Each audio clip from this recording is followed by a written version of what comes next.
6 o'clock, rolling up on 6:01 on this Tuesday, and this is the 27th of September, as we tick closer to what appears to be landfall somewhere close to the Tampa Bay area. Now, the 5 a.m. advisory came in about an hour ago.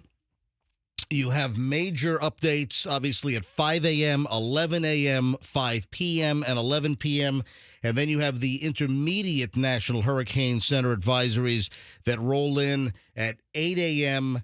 and 2 p.m. and 8 p.m. And those don't have the major track adjustments. Those are for the forecasts that come out in the 5, the 11, the 5 p.m., and then the 11 p.m. So we just had an update about an hour ago. We are on hold right now. Andrew, our producer, is on hold with the National Hurricane Center down in Miami, and they just put us on hold and said we'll have a forecaster with you in just a moment. It's going to be a busy MJ Morning Show today, obviously, as the hurricane is now over Cuba. It looks like overnight, I'm looking at the current position, and the center of the storm has approached the western end of Cuba. And remember, that is a thinner piece of land without any kind of high terrain that could break up a storm. It's, you've heard over the years about the parts of Cuba where there are more mountainous areas. You've heard about, for instance, when storms come from across Africa, from Africa across the Atlantic, and if they hit Haiti, or if they hit areas like the Dominican Republic, and you've got some mountainous areas on some of those islands that can interfere a little bit with the hurricanes. At this point, it is on the western side of Cuba, and it's a thin stretch of land. It's going to be over Cuba fairly quickly, and then it's out into open, warm water, and the intensification is going to commence, and you're going to eventually end up with what is predicted to be a Category 4 hurricane. And then it starts making a turn into the Florida coast. And at this point, with the 5 a.m. advisory, we have a storm that is, the dot is essentially right over the Tampa Bay area. Now, it keeps making a bit of an easterly jog. So we keep seeing with each of the major updates a little bit more of an easterly jog. And keep in mind, there are some of the models that are taking this south of the Tampa Bay area. Some of the Euro models are taking it down closer to Bradenton, Sarasota.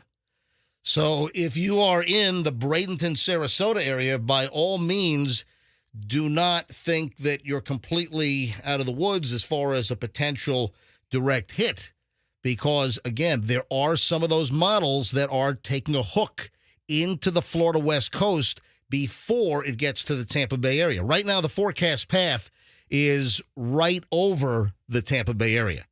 So, Roxanne, Fester, welcome. Froggy called in sick. What did his text say? That he's been yakking all night? Yeah. I'm thinking, what I'm guessing is he didn't take in his lawn furniture yesterday, so... He has assignments. I think he's going to be raking all day. He's going to be raking up the yard is what I'm thinking. There's a lot of assignments that we all have to do around our houses in preparation for this storm. Yeah, so Andrew's still on hold with the National Hurricane Center. They said, hey, hang on a minute. Obviously, they're going to get really jammed here, and you've got a lot of media here in the state of Florida that is going to be asking the National Hurricane Center for assistance with forecasting. So Andrew's still on hold. But in the meantime, as far as evacuations go, if you're in a mandatory evacuation zone, time obviously is ticking. You don't panic, remain calm. But if you're in a mandatory evacuation zone, and trust me, you know it, because if you don't know it, all the people around you know it. Your neighbors know it. So if you're in a mandatory evacuation zone, you need to seriously consider trying to evacuate to a safer area before the mad rush begins. I don't want to see a 30-mile backup on I-275 going across the Howard Franklin Bridge. And we did see miles and miles of backup, for instance, back during Hurricane Charlie. So the TV stations are whipping out the old archive footage and showing the bumper-to-bumper traffic on I-275. So, don't wait until the last minute. If you know that you need to evacuate, if you know you're in an A zone, you want to just get the hell out and get to a safer area. Yeah, Fester. No, MJ, is this morning's the right time to start coming up with your plan? Shelters are going to be open. You should have come up with your plan quite some time ago. To activate your plan. Execute your plan. Yeah, now is the time to execute the plan and not wait until late tomorrow. I was talking to a friend of mine, and she said all the hotels in Orlando are booked. They need to get out because they're in evacuation zone. And then she's like, maybe we'll go to Ocala. But hold on. So all the hotels in Orlando are booked. That's what she told me. Okay. She said she can't get a hotel in Orlando, so she's thinking about Ocala. Ocala isn't exactly a place I think of that's just got hotels on every corner. So in other words, there aren't a lot of options unless you planned ahead. Newer hotels are built to a different code in this state, and every exit off of the interstate has 6 hotels, right? Especially through Ocala, through the suburban part of Ocala. And I was watching some advisories from some emergency officials, and they said get at least 20 miles inland, which Ocala is, which Naples is, which, down toward, even toward the Atlantic side of the state, just completely away from this storm altogether. All right, Philippe Papin from the National Hurricane Center ready to roll here. Philippe, welcome back to the MJ Morning Show here on Q105 in Tampa Bay. All right, Philippe, the 5 a.m. advisory, it looks like it nudged even a little more to the east. Is that correct? That is correct, yes. The 5 a.m. advisory, the position and the forecast for the next 24 to 36 hours has shifted just a little bit further east from the previous track forecast that we had. All right, now, Philippe, what do you make of some of the Euro models taking it with a harder right-hand turn, an eastwardly turn into south of the Tampa Bay area? Because, I was looking at some of the model runs last night, and some of these Euro models want to take it into Sarasota or Manatee counties as far as the center of the storm. Your thoughts? So really, we've shifted the track a little bit further east just based off the latest model guidance. There has been a somewhat notable eastward shift in the guidance this morning, and we're continuing to monitor. We're getting the latest models over the next 6 to 12 hours to kind of see whether or not that track needs to be adjusted even further to the east over the day. But at this point, still, the current track forecast is basically taking the center of Hurricane Ian right up the mouth of Tampa Bay. And so clearly Tampa is not out of the woods at this particular point. In fact, could be potentially still ground zero for the most substantial impacts, both in terms of surge and wind. Yeah, and of course, we're looking at a Category 3 now, so we have maximum sustained winds at 125 miles an hour, and that is really just, 4 miles per hour below a Category 4. So we're getting close to a Category 4 kicks in at 129 miles per hour. Is that correct? That is correct, yes, at 130 miles. I'm sorry, 100, okay, kicks in at 130 miles an hour. Hey, what's 1 mile an hour? But so we're at 125. We've got 4 more miles per hour left to get to 129, and that's within a Category 3. And then 130 becomes a Category 4. And what you just said, obviously, is a little disconcerting that, the forecast path right now is taking it right up the mouth of Tampa Bay. And, this thing has been tracking eastwardly because 11 a.m., you still had it sort of off the coast of Pinellas County. Is that correct? Yes, that is correct. And so, there has been sort of a shift eastward in the track forecast over the last 12 to 18 hours. And we're, just following what the latest guidance has been showing with that somewhat eastward shift in the majority of the models over the last day or so. All right, Philippe, let's take a look at timing here. Now, the movement is still at 12 miles an hour in a northerly direction. And you expected at the National Hurricane Center to start crawling to a very low speed. At what point? About what latitude? And we don't need a number, but about what latitude, as far as geographically on the west coast of Florida, will we see this slowing down to somewhat of a crawl? So really, at this point, we still are maintaining sort of a slow north-northeastward motion as the system is approaching the West Florida Peninsula coastline. But really the impacts are going to start well before the storm is approaching the coast of Florida. In fact, the earliest reasonable arrival of where we could potentially get tropical storm force winds along the West Florida peninsula is somewhere already starting by Tuesday evening and into overnight tonight. So really, the impacts are going to start well before the center starts reaching the storm, and people should be rushing a lot of their preparations to completion at this point. Right. And then what about, again, the slowing of the storm? Because we still have a 12-mile-an-hour storm at this point, and there are predictions that this storm, as it approaches the Tampa Bay area, this storm, Hurricane Ian, could slow down to 2, 3, 4, 5 miles an hour. Is that still part of the forecast? So at this particular time, we're not forecasting it to slow down that much at this point. We're still maintaining sort of a general slow north-northeastward motion in the 24 to 36-hour time frame. So this would be into the days Wednesday and Thursday, on the order of basically about 5 to 6 miles per hour. But still, this is a substantial storm. It's actually a growing storm as well. And so the effects of significant storm surge, high winds, and very heavy rainfall are going to be felt well to the east of also where the center is at this point. All right, Philippe, thank you. Philippe from the National Hurricane Center down in Miami. I'm sure we'll be back in touch with you several times during the course of the morning. So thanks for keeping us and our listeners informed up here in Tampa Bay. No problem. Hope everyone stays safe. Thank you, Philippe. All right, so one of the forecasters down at the NHC, National Hurricane Center, and you just heard it now with the more easterly track from the 11 p.m. advisory last night to now the 5 a.m. advisory just out about an hour ago. Now it's starting to move potentially, so the center of the storm goes right up Tampa Bay. But what you notice here is we're continuing to have this eastwardly shift. And it just seems incremental. And in each update, the thing is shifting now further to the east. So does it continue shifting east? Again, as I pointed out, you look at some of the European models, and they have some landfalls south of the Tampa Bay area, which obviously would be better for the Tampa Bay area, but would be worse for people south of us, Manatee County, Sarasota County, potentially. So the bottom line is everyone needs to be completely aware.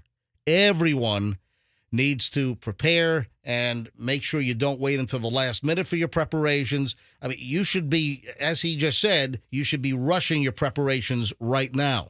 All right, we're going to be loaded. We're going to be packed with everything you need to know all morning long. We have a whole list of forecasters. We've got a list of local meteorologists that will join us during the course of the morning. Your phone calls, the last-minute prep observations, what you're seeing around Tampa Bay, what your interactions have been. It's the MJ Morning Show, and we'll be bringing you everything you need to know all morning long here on Q105. All right,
20 at the MJ Morning Show. MJ and the crew here on a Tuesday morning. Remind me to tell you about my engineer for my afternoon show who is in the National Guard. He had to leave immediately after doing my show yesterday, my afternoon show. Get to that in a second. All right, folks, all of the Hurricane Ian information that you need, we got you covered all morning long here. We'll grab your phone calls coming up. You know, I have a lot of folks scheduled to call in this morning. We have numerous meteorologists whose names will be very familiar to you. I've got sort of a surprise coming up in just a bit, probably this time or a little later next hour, probably around 7:40, 7:45. Have a little bit of a meteorological surprise coming up. So stand by, Fester. I can see your I don't know. I have enough meteorological surprises happening in the next 24 hours. Yeah, I can see your brain is spinning over there. As far as evacuation zones, in Hillsborough County, we have a mandatory evacuation in Zone A. Now, remember, if you don't know your evacuation zones, it is very easy. Just go to your favorite web browser and just search your county and evacuation zones. Your county, so if you live in Pinellas, type in Pinellas County Hurricane Evacuation Zones, and you'll get to the emergency website for your county, and the evacuation zones and the maps will be color-coded. It'll be easy. Look, Fester, you just did it in, 5 seconds? In the time that it took you to talk about it, I pulled up Hillsborough County. You're already there. And right. It'll take me just as long or just as quickly to pull up Pinellas County. So Fester did it in 2 seconds flat. So know your evacuation zones. Again, just do a quick Google search or whatever, Bing search, type in your county hurricane evacuation map, and it'll tell you the zones that you're in. Now, you should probably already know this, but in case you don't, that's how you get there. So the latest that we have for evacuations, Hillsborough County, mandatory evacuations for Zone A, voluntary evacuations for Zone B.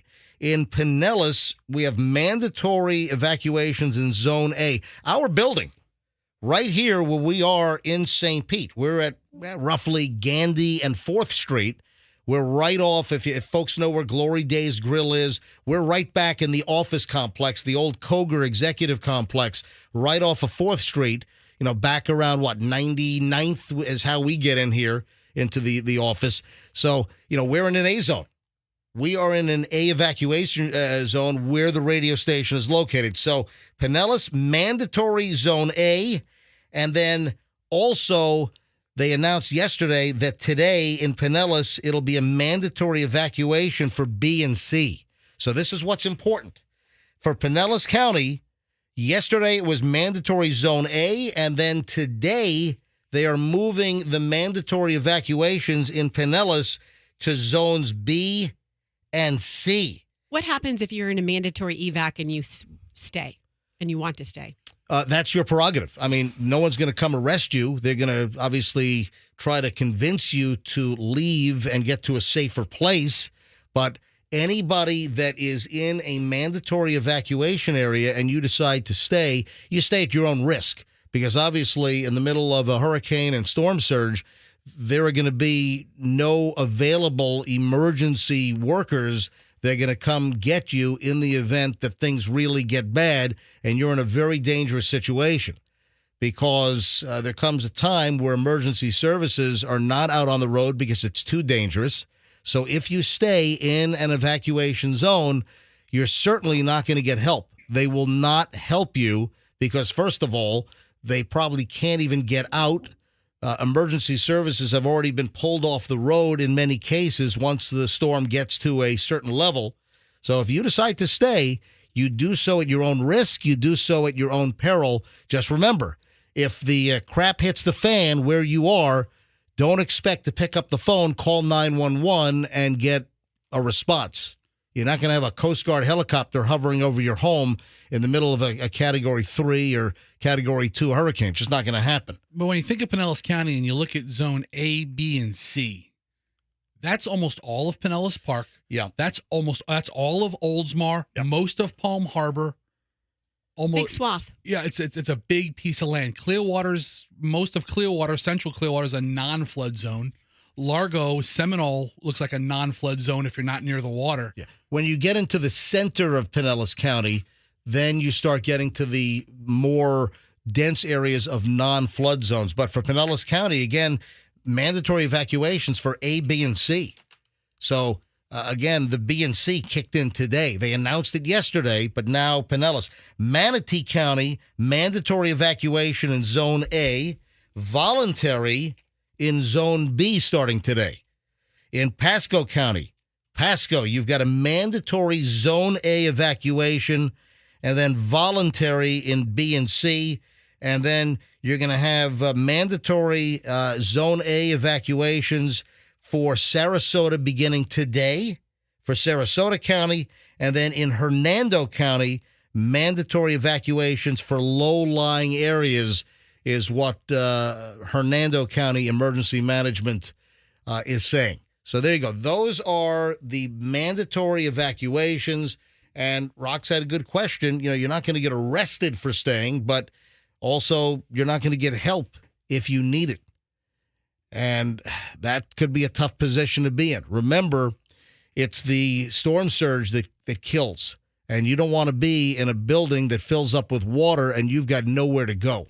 You don't want to be in a mandatory A evacuation zone and you have a one-story house and that house fills up with storm surge. Where the hell are you going to go? So again, if you're in a mandatory evacuation zone, heed the warnings. You know what I've noticed with some people who are trying to evacuate and they have pets and they can't find a place to go with their pets. Listen, do you just go to listen, shelters are last resort. There are some pet-friendly shelters. You realize, though, and remind me, write this down so we can bring this up. There are some shelters that accept pets. And again, go to your county's emergency website, and they're going to have all the shelters listed. I have probably 20 pages here. Hang on a minute. Andrew brought me in 20 pages of all of our county's evacuation and shelters where people can go. And, you know, we'll go over some of that later on. But the easiest thing to do to find shelters in your area, and shelters, folks, ought to be a last resort.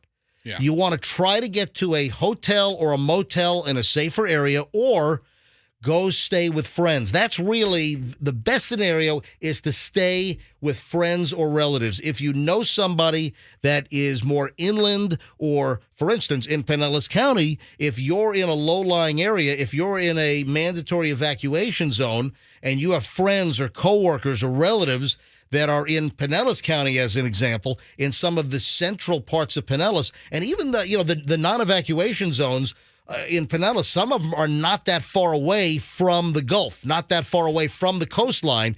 So that is going to be, and this is important, that's going to be your number one choice. If you need to evacuate, get to a friend's or relative's place or a coworker's place. That's going to be the most comfortable for you. And then, obviously, next would be a hotel, a motel, Holiday Inn. Anything you get in. And then last resort is going to be a shelter. There are some shelters that are pet friendly. But let me point something out. With a lot of the shelters, they don't let you stay in the main shelter area with all the other human beings and have your pet there. In some of these shelters, you can bring a pet, but they require the pet to stay in a different area, caged. So keep that in mind. It's not like you're going to have your pet all snuggled up with you on a sleeping bag or a blanket on the floor with your pillow, and you're, in a shelter just, stacked up with other people and have your dogs. Yeah. So a lot of these shelters, if shelters do accept pets, they will separate the dogs and cats and ferrets, whatever the hell you have, from people. So don't think you're going to be able to just cozy up with your pet inside the shelter on some gym floor in a school that's designated as a shelter. So we'll check in with either the National Hurricane Center or we'll check in with Ruskin, the National Weather Service, locally in just a bit. We'll take your phone calls coming up also, maybe even the next segment, folks. Stand by. It's going to be a busy, busy morning. Everything you need to know. We'll have full coverage this morning here on the MJ Morning Show on Q105, so stand by.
6:37. It is the MJ Morning Show here on Q105. MJ here with Fester and Roxanne. Andrew, our producer, holding down the fort in the producer's booth. On hold right now is Christiane Pierce. Now, we spoke to Christiane yesterday. Christiane is a local forecaster with the National Weather Service in the Ruskin office right here in Tampa Bay. And Christiane, welcome back to the MJ Morning Show here at 6:38 in the morning here on this Tuesday. And from the 11 p.m. advisory last night from the National Hurricane Center to the 5 a.m. advisory this morning, we've seen a more eastwardly track. What should we know? And now, we spoke to Philippe down at the National Hurricane Center at the beginning of the show about 35 minutes ago, and he said the track now, essentially, as it stands, goes right up the mouth of Tampa Bay. Yeah, you're not incorrect with that. The track did shift more south and east with the 5 a.m., which does bring, if you look at the center line, which again, I don't like to have people focus along that center line because anywhere in that cone is where landfall could happen. But if it did happen to go along that center track, then yes, right through Tampa Bay. All right, but also, Christiane, we're seeing this eastwardly trend with each advisory. Starting yesterday, we started to see this jog to the east with each advisory, obviously, each model run. And if you look at the Euro models, some of the Euro models start pushing this into the Florida West Coast even before the Tampa Bay area. I was looking at some of the model runs last night, and you've got some that want to take this thing eventually into Sarasota County or Manatee County. Yes, sir. And that's why, the cone of uncertainty is still quite wide because you have all that, shift in the tracks based on the model runs, which is why we always, make sure that even if you're in the cone, outside the cone, everywhere in Florida with this storm will most likely have some impacts. Now, obviously, where it does make landfall would be the most significant impacts, but it's going to be a very slow-moving storm. There's going to be a lot of rain, probably a lot of wind. No matter where you are at this point, you should have some kind of plan in place, would be my best advice. Yeah, as we speak, the storm is right over the central part, essentially, of western Cuba. So where the hurricane is, where Hurricane Ian right now is located, is on the western tip of Cuba. So it did start enter with the 5 a.m. advisory. The storm did start, and keep in mind, this is a big storm, so it encompasses a very large area. It envelops a good portion of western Cuba, but the storm, if you're looking for a center, is over the western tip of Cuba right now. It's not going to be there that long. It's moving at 12 miles an hour in a northerly fashion, and then it's going to get into the very warm waters, unencumbered waters with no land interaction until it hits Florida, until it hits somewhere along the west coast.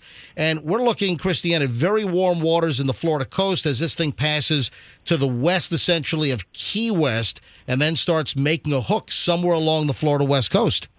Yes, sir. And like you said, when it gets into the Gulf, it's got very favorable conditions to strengthen, which is why right now they have it coming into the Gulf and then turning right into a Cat 4 very quickly, and then making that more northward, northeastward trek. It does have it slowing down a little bit, which also means it can encounter there's a lot of wind shear up there, which is going to help weaken it before it makes landfall. But again, the sooner it makes that turn and the sooner it makes landfall, the more likely it is still going to be a major hurricane. Now, if it does move, let's say, right up the mouth of Tampa Bay, we've always heard that being on the right side of the storm is really the worst. If it moves right up the mouth, will the storm surge be the same, less, worse if it moves straight up versus if it were to sit just off of the Pinellas County coast and be more, as far as the Tampa Bay area, more on that right side? Is there a difference? In regards to surge, if it goes up the center like it's currently showing, it would still be very significant. Now, if it treks more south of the bay, that would actually be better storm surge-wise. It's still going to be significant, but it'll lessen those numbers a bit. Now, if it goes even further south, that would lessen it even more. So the further south of the bay, the better in terms of storm surge for the Tampa Bay area.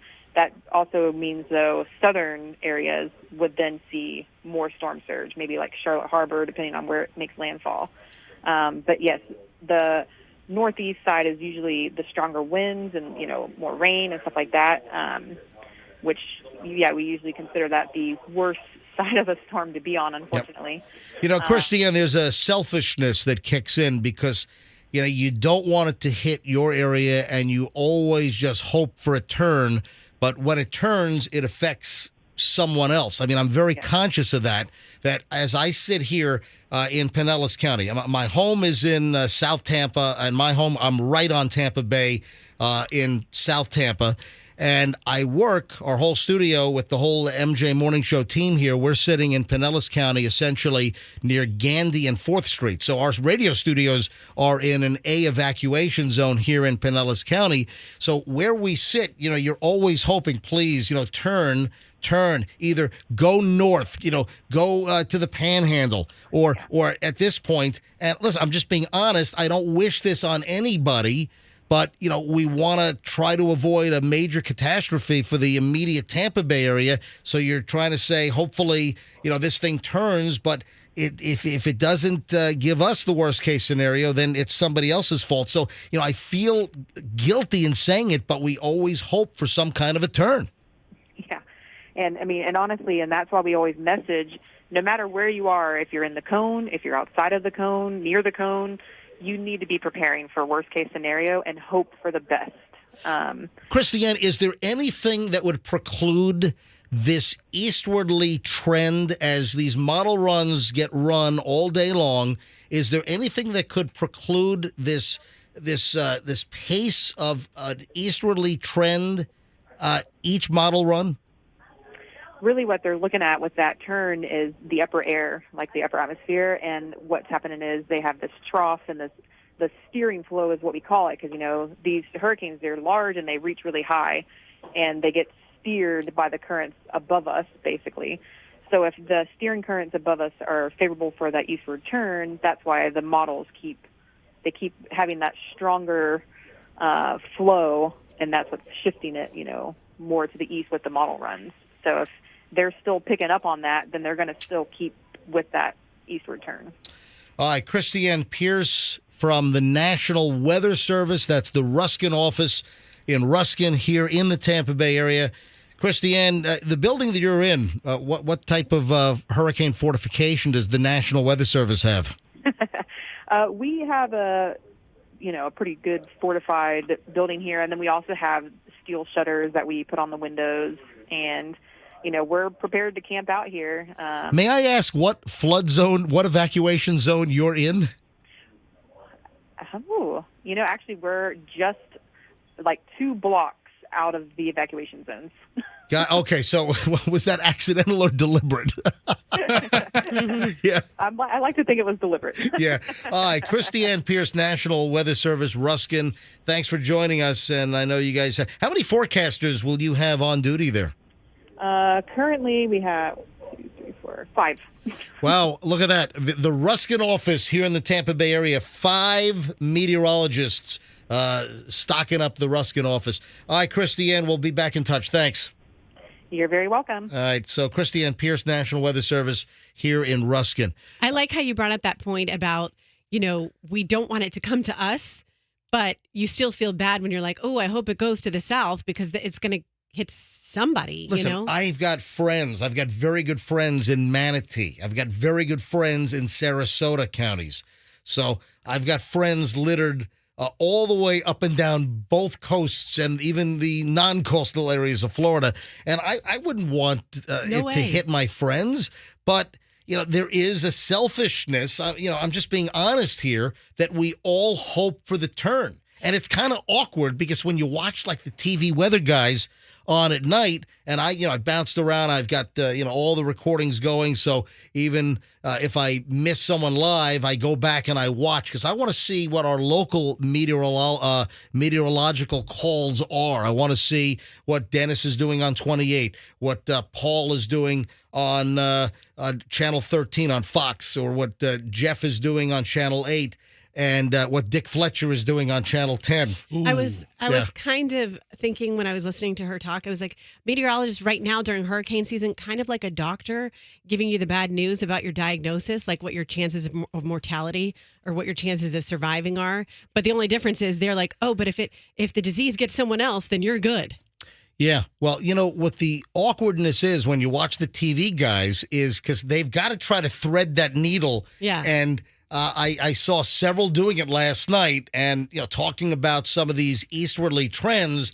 And, of course, you've got Bradenton, Manatee County. You've got Sarasota County within our viewing area. So it's interesting to watch our TV meteorologists. Or meteorologists. Yeah, exactly. Yeah. So it's interesting watching our local TV weather guys. Should I say that instead of meteorologists? Say whatever you Our like. TV weather guys. Just call them weathermen or people. It's sort of an awkward situation because they're talking about, hey, an easterly turn here.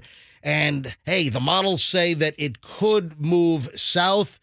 And here they have to say, hey, the Tampa Bay area could potentially be spared the worst if it makes a turn to the east, south of the Tampa Bay area, south of Hillsborough and Pinellas.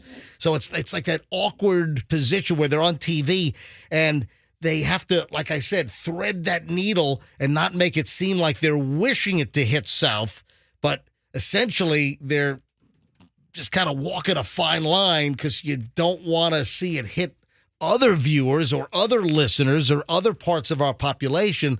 But it was interesting watching them try to skirt that last night. Also, as they talk about the storm potentially coming over Pinellas County or coming into Tampa Bay directly, watching them skirt the line of not overreacting, watching them say, hey, this is going to be a major event for the Tampa Bay I've area. heard that language. I mean, I from all of the TV weather people. This will have significant impact to everybody living in this area for one reason or another. So also watching the tone and seeing how measured everyone is, because you don't want to have the, oh my God, the sky's falling. Yeah, the Anderson Cooper on Kennedy Boulevard saying Kennedy wouldn't be there the next day. Yeah, that was which one? That was I believe that was Irma. That was Irma? Mm-hmm. Yeah.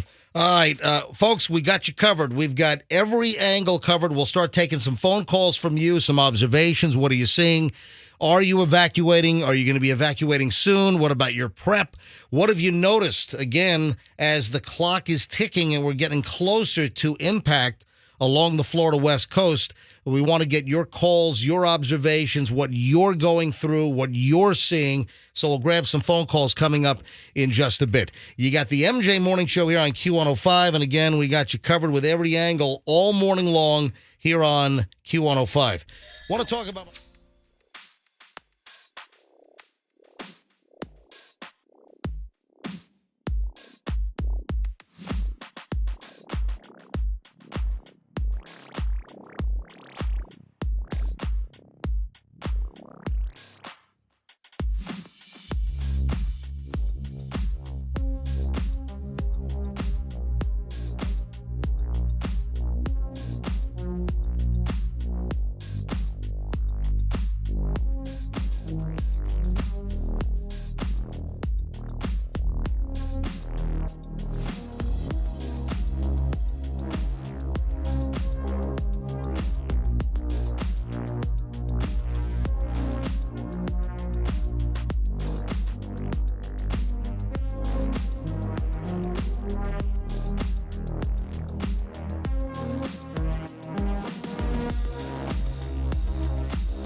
7:01 here on the MJ broadcast in studio. Me, MJ, Roxanne, Fester. Froggy called in sick this morning. Now, he said he was yakking all night, or was he just reminding himself that he needed to bring in all the lawn furniture this morning? That's a question. Froggy, he's not an. I wouldn't use the term healthy. Use your words now, Fester. Come on, Fester, use your words. I don't want to insult him by calling him unhealthy, right. But he's not healthy. He always has some kind of medical ailment going on with him. Oh, the barometric pressure can mess you up right about now with headaches and migraines and stuff. Yeah. Yeah, I don't really feel a difference with barometric pressure, per se. I do. I'll feel altitude issues, or, when you're on an airplane, your ears pop, or if you go up in an elevator in a building, for instance. So Tampa International Airport will stop operations at 5 o'clock today. So Tampa International, they originally had said that they were monitoring Hurricane Ian and that they would cease operations when wind got to 50 miles per hour. So originally, hey, when the winds get to 50 miles per hour sustained, then we'll stop operations. Yeah, forget that. Yeah, and that changed last evening. So early last evening, we got word that Tampa International Airport is going to shut down at 5 o'clock today. So flights after 5 o'clock are not going to get off the ground.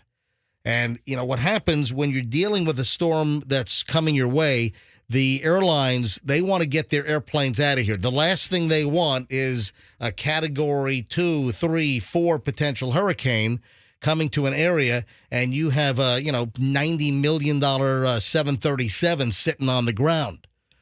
So they want to get their airplanes out of here, and then also you have airlines that don't want to bring flights in.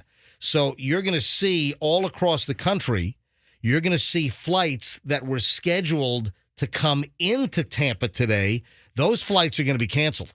So again, you might get some early flights in, some morning flights, early afternoon flights in, and if they can get those flights back out before 5 o'clock, then you've got a chance that those flights will run. So some flights will come in this morning if they can get them out on time, but other flights coming into Tampa Bay, if you have people that are scattered around the country, could be a husband, a wife, a relative that's coming in, their flight might not make it. That flight might be canceled already, and they're not going to bring the airplane in. And then all of the airlines, they're going to want to get every airplane out of here. I bet that Tampa Executive Center is going to be a ghost yard, too, because those are smaller planes. Yeah, exactly. They could really get somebody better call Southwest and tell them, because I can buy a flight for Thursday, September 29th at 9 a.m. Yeah, that's not going to happen. To Atlanta. That is not going to happen, Fester.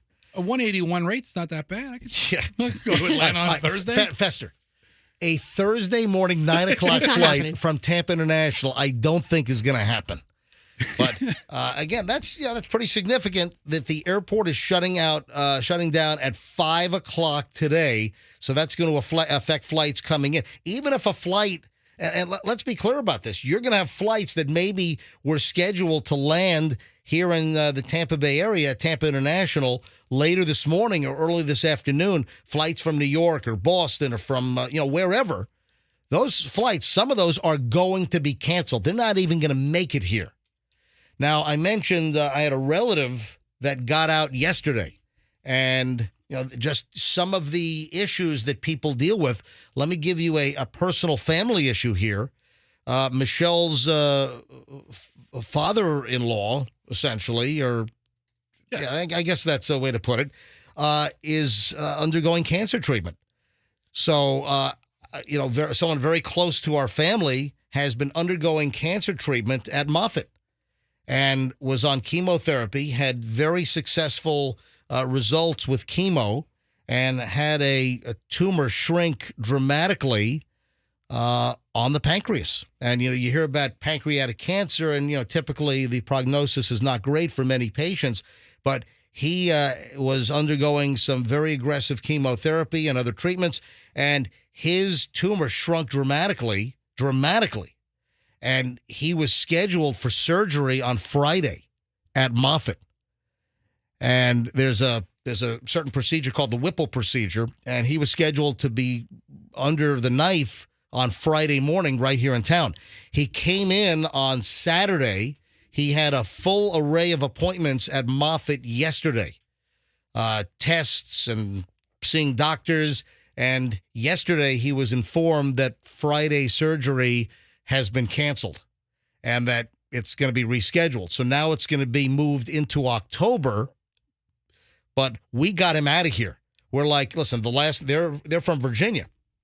And I said, the last thing that you want is to be here during this event.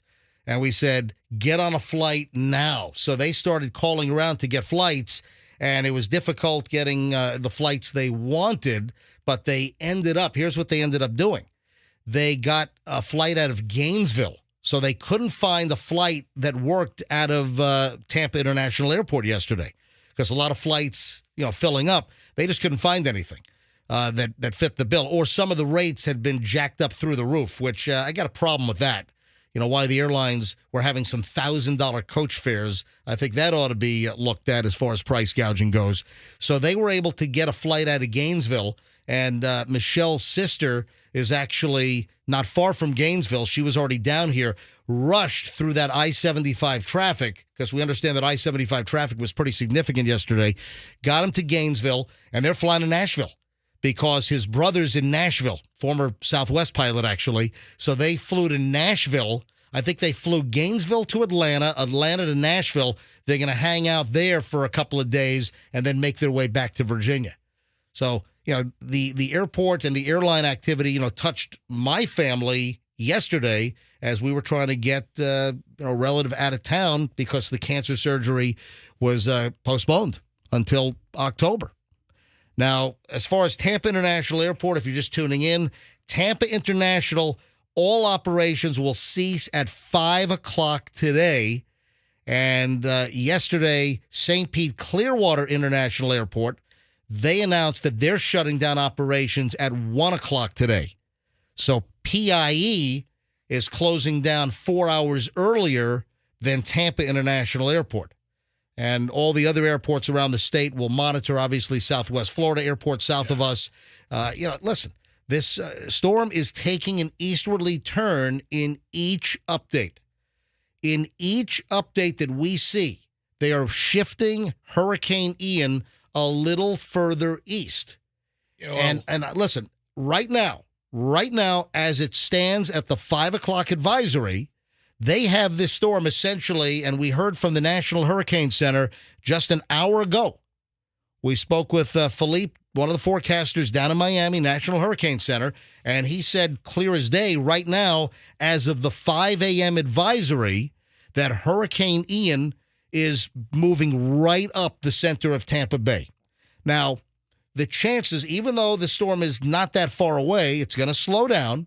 The storm, if you're keeping track, Hurricane Ian, now a Category 3 hurricane, very close to a Category 4, is right over the western part of Cuba. Clearly, all of the bands and the size of the storm extend, much further north and south and east and west. But if you're looking for the actual center, the eye is sitting over western Cuba right now. That landmass is not very thick. It is not a wide portion. It's going to be out into the open waters here in short order because it is moving at 12 miles an hour. Was that the latest, Fester? Just give me the 5 o'clock advisory again. But we had 12 miles an hour of northward movement, and it is expected to slow down. But it's going to be in the open waters, and as soon as it clears Cuba, it's expected to turn into a Category 4. Now, if you look at the scale, Category 3, where it is right now, a Category 3 is 111 miles per hour to 129 miles an hour. We're sitting at 125 miles an hour right now of maximum sustained winds. We are just 5 miles away from this turning into a Category 4, which is a major, major hurricane. So it'll then continue to traverse across the Florida Straits. It'll pass to the west of Key West in just wide open, just bathwater warm Gulf of Mexico water, and that is absolute fuel. And that's what hurricanes thrive on. However, there are going to be some shear issues that will present, and that's why they're expecting the hurricane to go from a 4 to a 3 to a 2. But again, one of the weak spots for the National Hurricane Center and the forecasters has been intensity. Yeah, I've noticed that. They've been very good for years on the track, even though we've seen some shifts. The track, they have a much better handle on typically than intensity.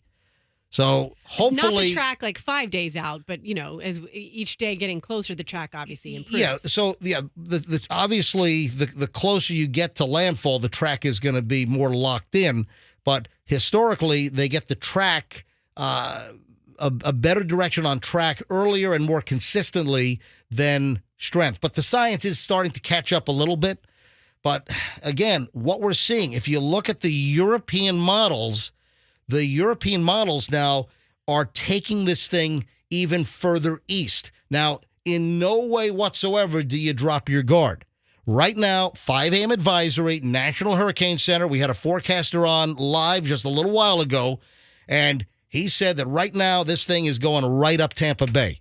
But with each advisory from the 11 p.m. last night to the 5 a.m. this morning, it keeps taking an eastwardly turn. Here we are. It is 7:13 in the morning here on Tuesday, and we have still a couple of days here. We'll start seeing effects, obviously, on Wednesday, tomorrow. But if this thing keeps making eastwardly turns, again, you can't bank on this, but some of the models are taking this south of the immediate Tampa Bay area, south more toward Manatee or Sarasota. And it's not out of the question that this thing turns and it hits further south. Effects will be all over the Tampa Bay area, but let's be very clear. What could be fortunate news for someone is bad news for somebody else, and that's what's important to realize here.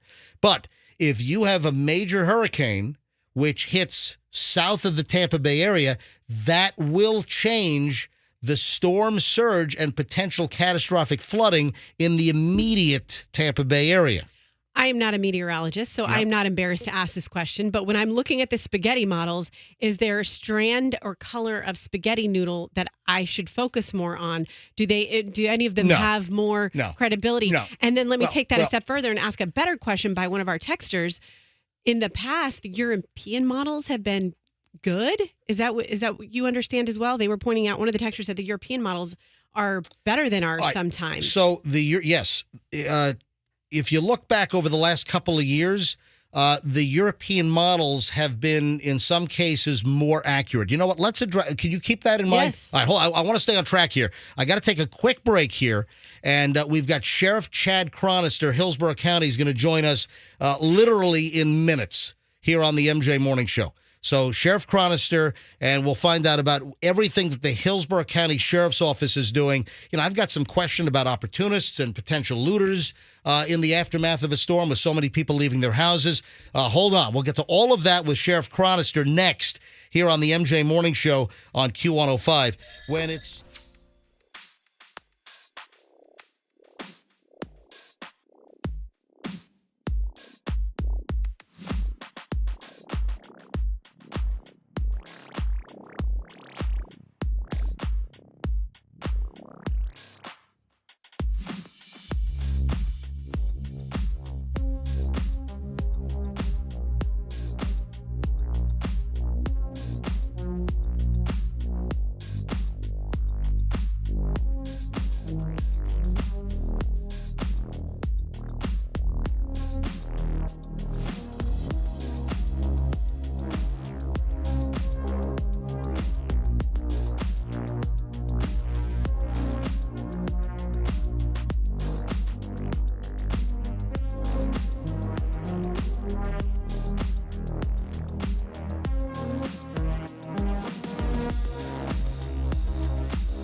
MJ Morning Show on Q105, MJ and a crew, 7:19. We are expecting a call in just minutes from Sheriff Chad Chronister, the sheriff of Hillsborough County. So the sheriff will join us momentarily. Obviously, a lot of questions, and you've got full mobilization, obviously, of all emergency services in all of our counties and public safety and sheriff's offices and police departments. We'll find out what Hillsborough County is doing.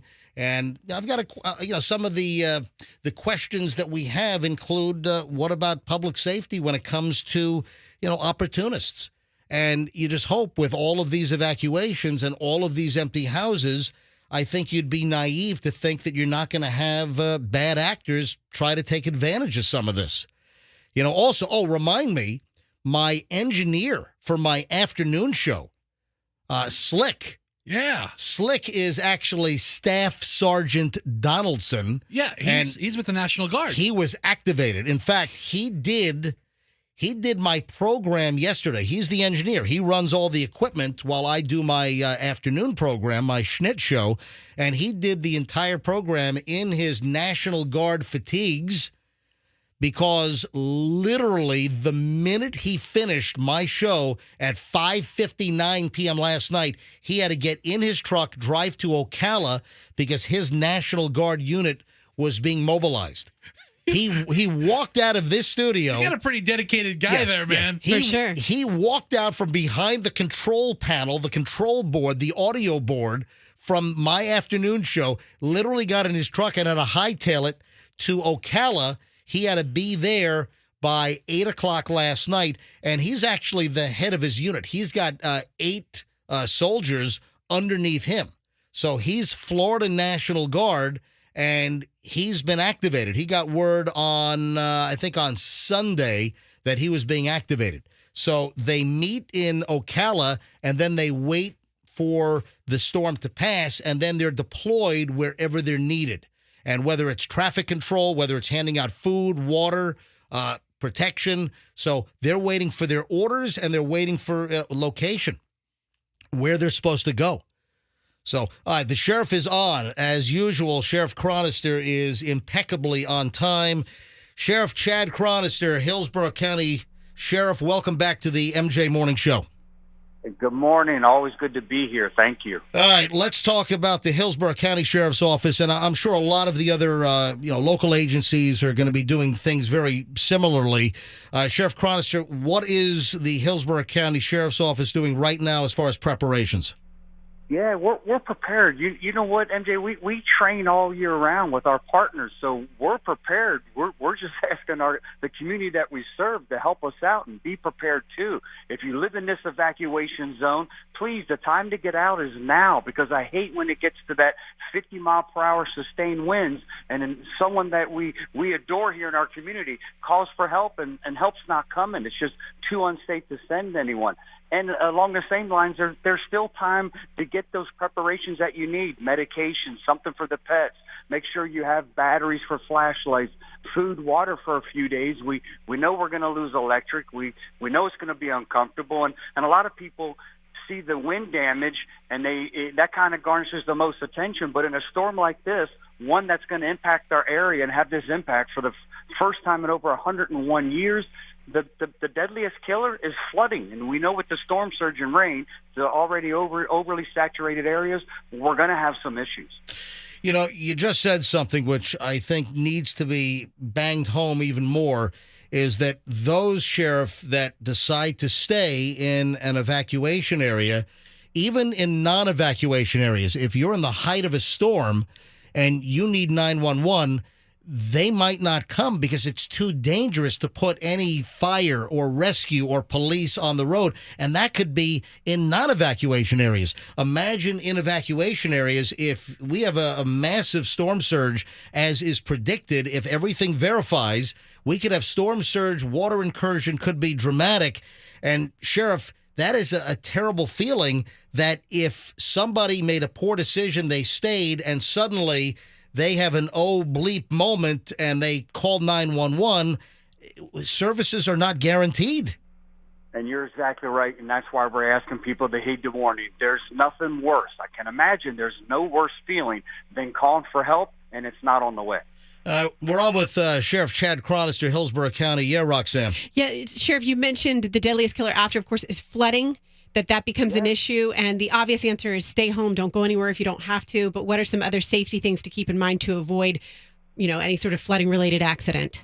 And that's it. When power lines are down, stay away from them or turn around, go the other way. When people want to test and they want to say, hey, I think I can make it through this puddle, you're probably not going to. And I think it's a scientific marvel, but it only takes 12 inches for your car to float away. The last thing you need to do is put your loved ones at risk. Like I said, we'll protect your belongings. If you need to go somewhere, we'll take care of your belongings, which can be replaced.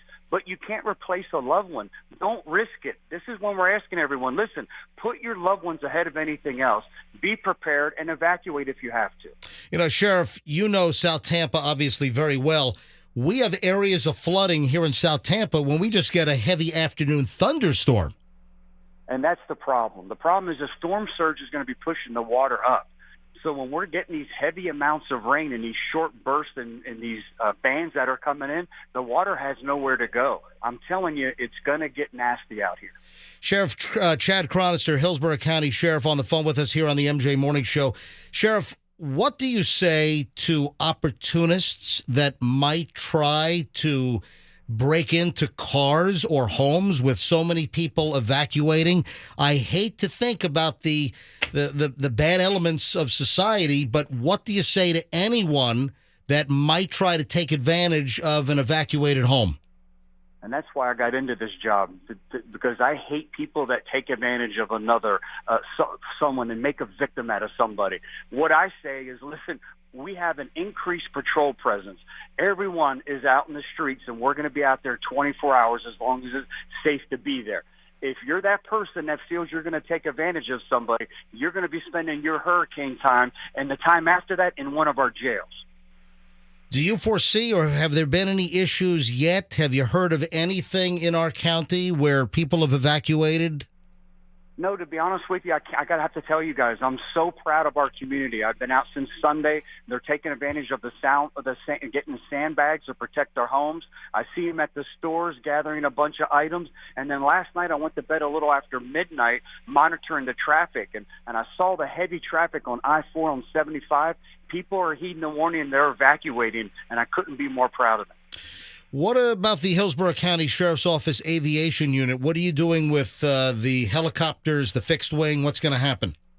Yeah, that's a great question. We took all our Marine unit assets and staged them over at the stadium, so they're underneath the Raymond James right now. Yep. And all our aviation, our 4 helicopters and our plane are out at the Lakeland Regional Airport out there at the Hurricane Center. They afforded us an opportunity to keep them out there. So they're all our assets are safe. So we'll have the deputies out as long as it's safe for them to be out. And, of course, then all the search and rescue will immediately begin as soon as the storm passes. All right, so with your 4 helicopters, and Sheriff, I was just in the aviation unit a couple of weeks back out at the airport.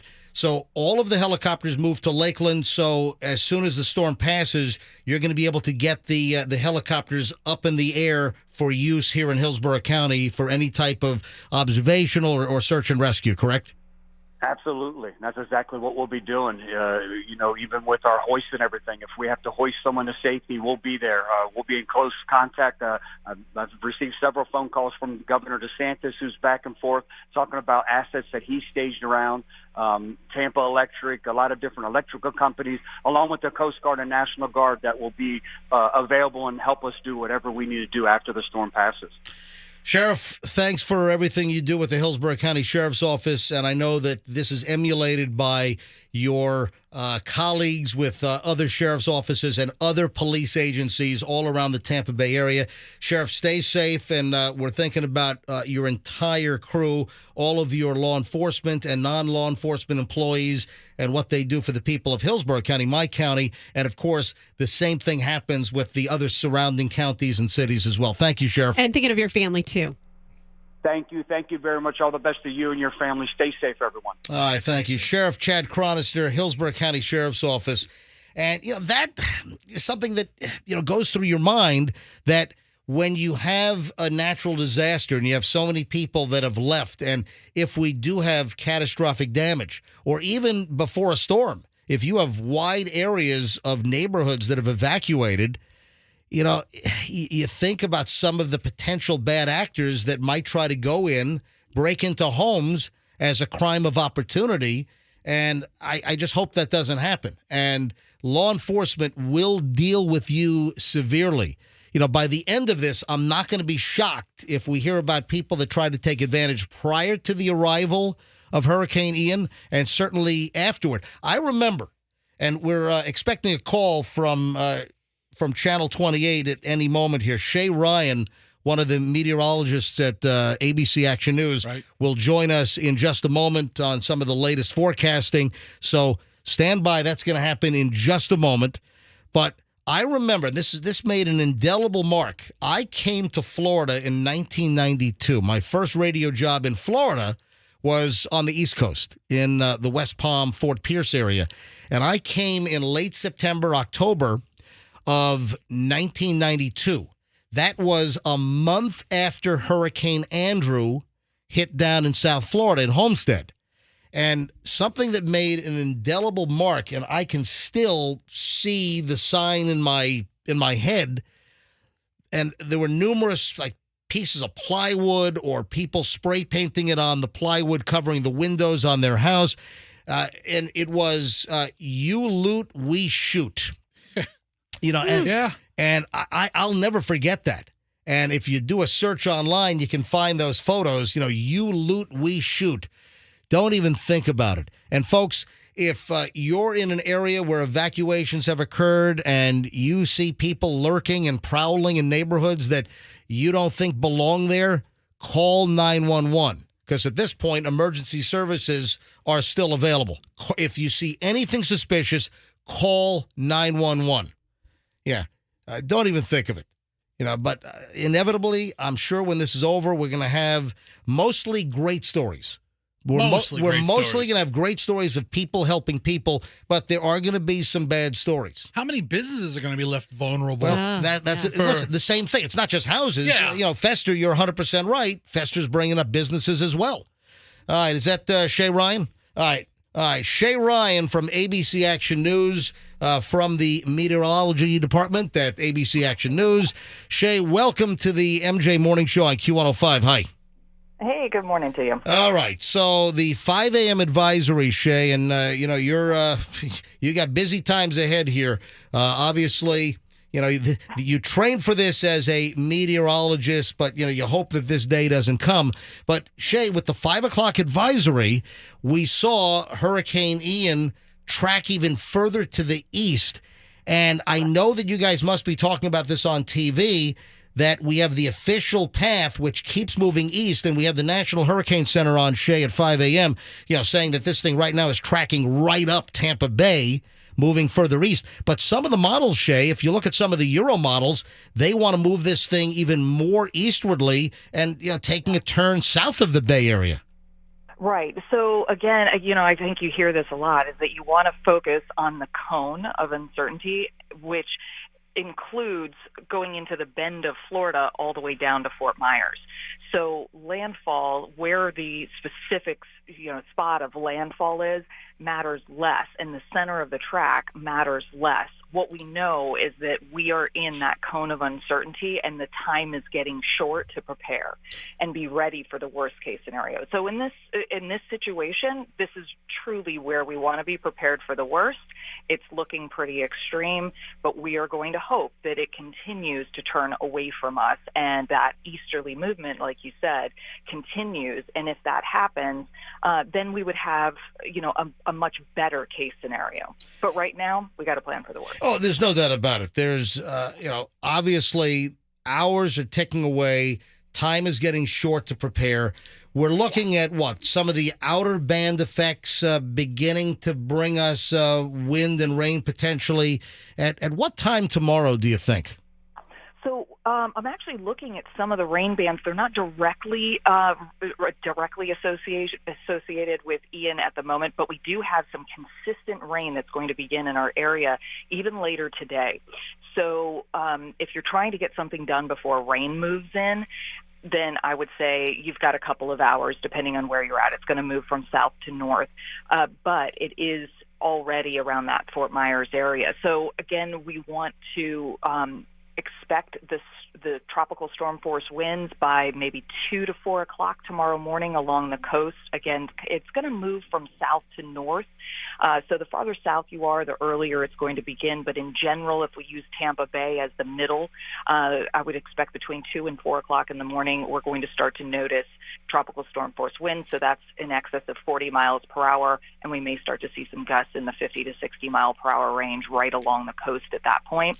And again, this is based on the current track. So it's so hard when we're giving these numbers to say that this is exactly where we're going to feel it at exactly this time. But I would be prepared from that point 2 to 4 o'clock tomorrow morning, if you are anywhere in our listening area, that you are in place with all of your preparations completed by that time, or even before you go to bed tonight would really be the best case scenario. All right. Shay Ryan is on the line from ABC Action News from the Weather Center there.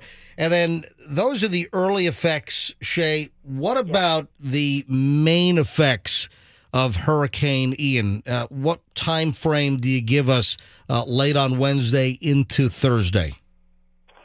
So I would say from that point in the morning, the winds will continue to increase.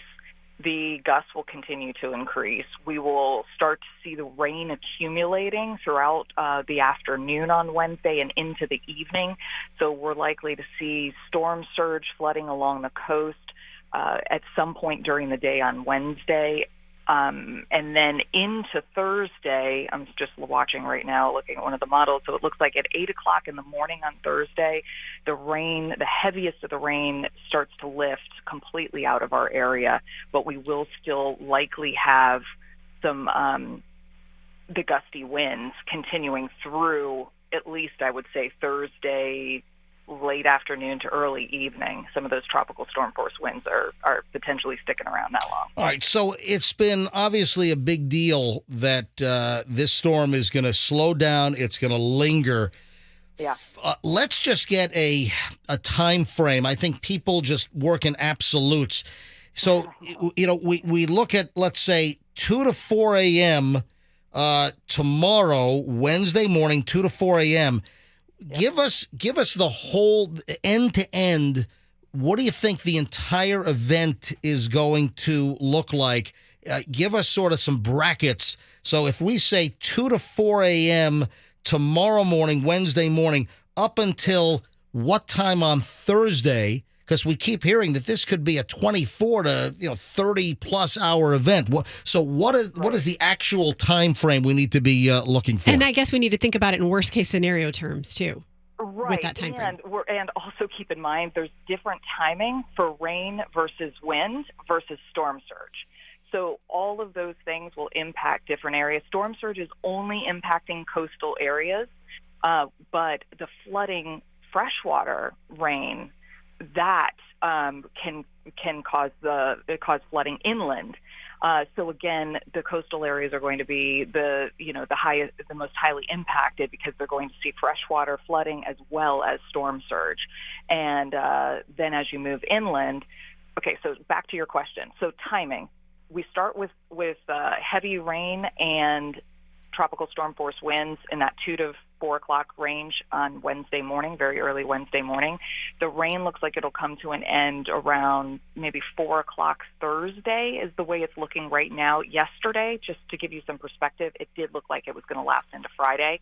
So the rain may be more front loaded with this storm, and so it'll move out of the area a little faster. At least that's the way it's looking today. Winds, though, start that early Wednesday morning, get really intense Wednesday night after 8 o'clock, and the tropical storm force winds may be with us through Thursday at midnight, maybe 2 a.m., 3 a.m. So it could end up being a full 24? Yeah, it looks like 36 hours. Yeah, so maybe 36 hours. Yeah, of the winds, of tropical storm force winds. All right, so, we have a long duration. When you hear about hurricanes and these tropical storms, they typically move through faster. If you're going to get it, you want to get this thing, clipping through at 15, 18 miles an hour. Just get this thing in and out. But this is going to be a prolonged event. So really, Wednesday, early Wednesday morning, tomorrow morning, 2 to 4 a.m., tropical storm winds could begin, then rain really all the way through late afternoon on Thursday. And we could see, again, tropical storm force winds through Thursday at midnight. I mean, that is a long period of time. I mean, we're looking at a significant amount of time here. Right. And if you think back to Irma, a lot of that concern was, what the path was going to be, which side of the coast was it going to hit. But ultimately, that was a fast-moving storm, and any given area had the worst impacts for about 4 hours or so at best. As far as like the largest amount of time that they were impacted by the most significant part of the storm. And this is a completely different scenario, and that's why I think in this scenario it's very important to be prepared for that longer duration of power outages, not being able to get out on the road anytime from Wednesday morning on through at least Thursday afternoon or evening. It's not going to be safe to be out on the roads. It's hard to tell at that point on the backside of the storm what kind of debris we'll be dealing with, what kind of flooding we'll be dealing with. So you really do need to plan just to hunker down if you're staying in place, or get to a place where you are going to be safer. Shay, I know this sounds a bit cliche, and I want to be careful with the wording, but we keep hearing that this could be the storm of a lifetime. We keep hearing that this could be a storm that Tampa Bay has not seen since 1921. Right. So keep in mind, not everyone is going to have that same experience, but I do think that those who are hardest hit by this storm will say that they've never lived through a storm that was that intense. Shay Ryan, meteorologist at ABC Action News. Shay, thank you. Oh, and one last question. Yeah. Do you have any thoughts on the Euro models that keep turning this to the east? And, looking at some of the Euro model runs, and keep in mind, over the last couple of years, as you know, Shay, I don't need to tell you this, the European models have been some of the most accurate models. What do you make out of some of the Euro models? And I believe the Euro model ensembles like 51 different models, if I'm not mistaken, a little more than the GFS, the American model.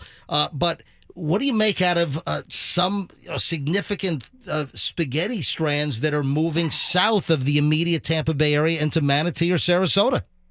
Yeah, so I think that's encouraging for us. Here across Tampa Bay, meaning Pinellas, Hillsborough counties, that's certainly encouraging for us. But for our southern counties, that means more of an impact on them. So I do put weight in the Euro model. And that's what I'm getting at. I mean, do you put, and you just said it, so you are putting a little weight in the fact that these Euro models, each run, they have significant strands of the Euro models that are going south of the immediate Tampa Bay area. And so you are putting weight in that. Oh, absolutely. However, we also know that the next model run could shift it north. Right. So that's why we never base any of our decisions and any of our thought process on one model run. We look at the trends, and you're right. The trend has been to keep pushing it farther south. And so, that's a trend that at this point is working in our favor. Yesterday, we wanted it to shift in the other direction, just to get it farther away where we would get less impact. But now that it's continuing this way and we're really in the middle, it would be best for Tampa Bay for it to shift to the south or to the east. And we were actually talking about this earlier, that there's a bit of an awkwardness as, I'm watching all of the channels. I'm flipping around. I'm watching everyone. I've known all of the big weather names in this market for obviously a long time, Shay. And there's a bit of awkwardness on TV when some of the TV weather folks like yourself, you're talking about these European models that some are pushing it, south of the Tampa Bay area. And here it gets awkward because you're saying, hey, this could be good for the Tampa Bay area, but it's bad for somebody else. Right. Yeah, I mean, this is all our state. Yeah, our state is going to be heavily impacted by this. We have friends and family all throughout the area. So you're right. It is awkward. You want, your home to be saved, but it's going to be at the expense of someone else's. And that's a very difficult position to be put in. But again, we are watching these model runs, and best thing that we can do right now is stay safe and prepare. The unlikely scenario of this weakening and impacting no one just doesn't exist at this stage of the game. Shay Ryan, meteorologist at ABC Action News, right on Himes, right behind Ray J. Stay safe, Shay. I'm sure we'll speak to you probably even later today or certainly tomorrow morning before things get really bad. Thanks, Shay. You got it. Thank you. All right, bye-bye. All right, MJ Morning Show at 7:45 here on a Tuesday, and I mentioned that I had a little bit of a surprise. Okay. And I know that Fester said, I don't know if I want surprises, there's during be a all lot this. of surprises in the next 36 hours. Well, hang on. I'm going to make a phone call here, and this is somebody very well known in the Tampa Bay area with a lot of experience.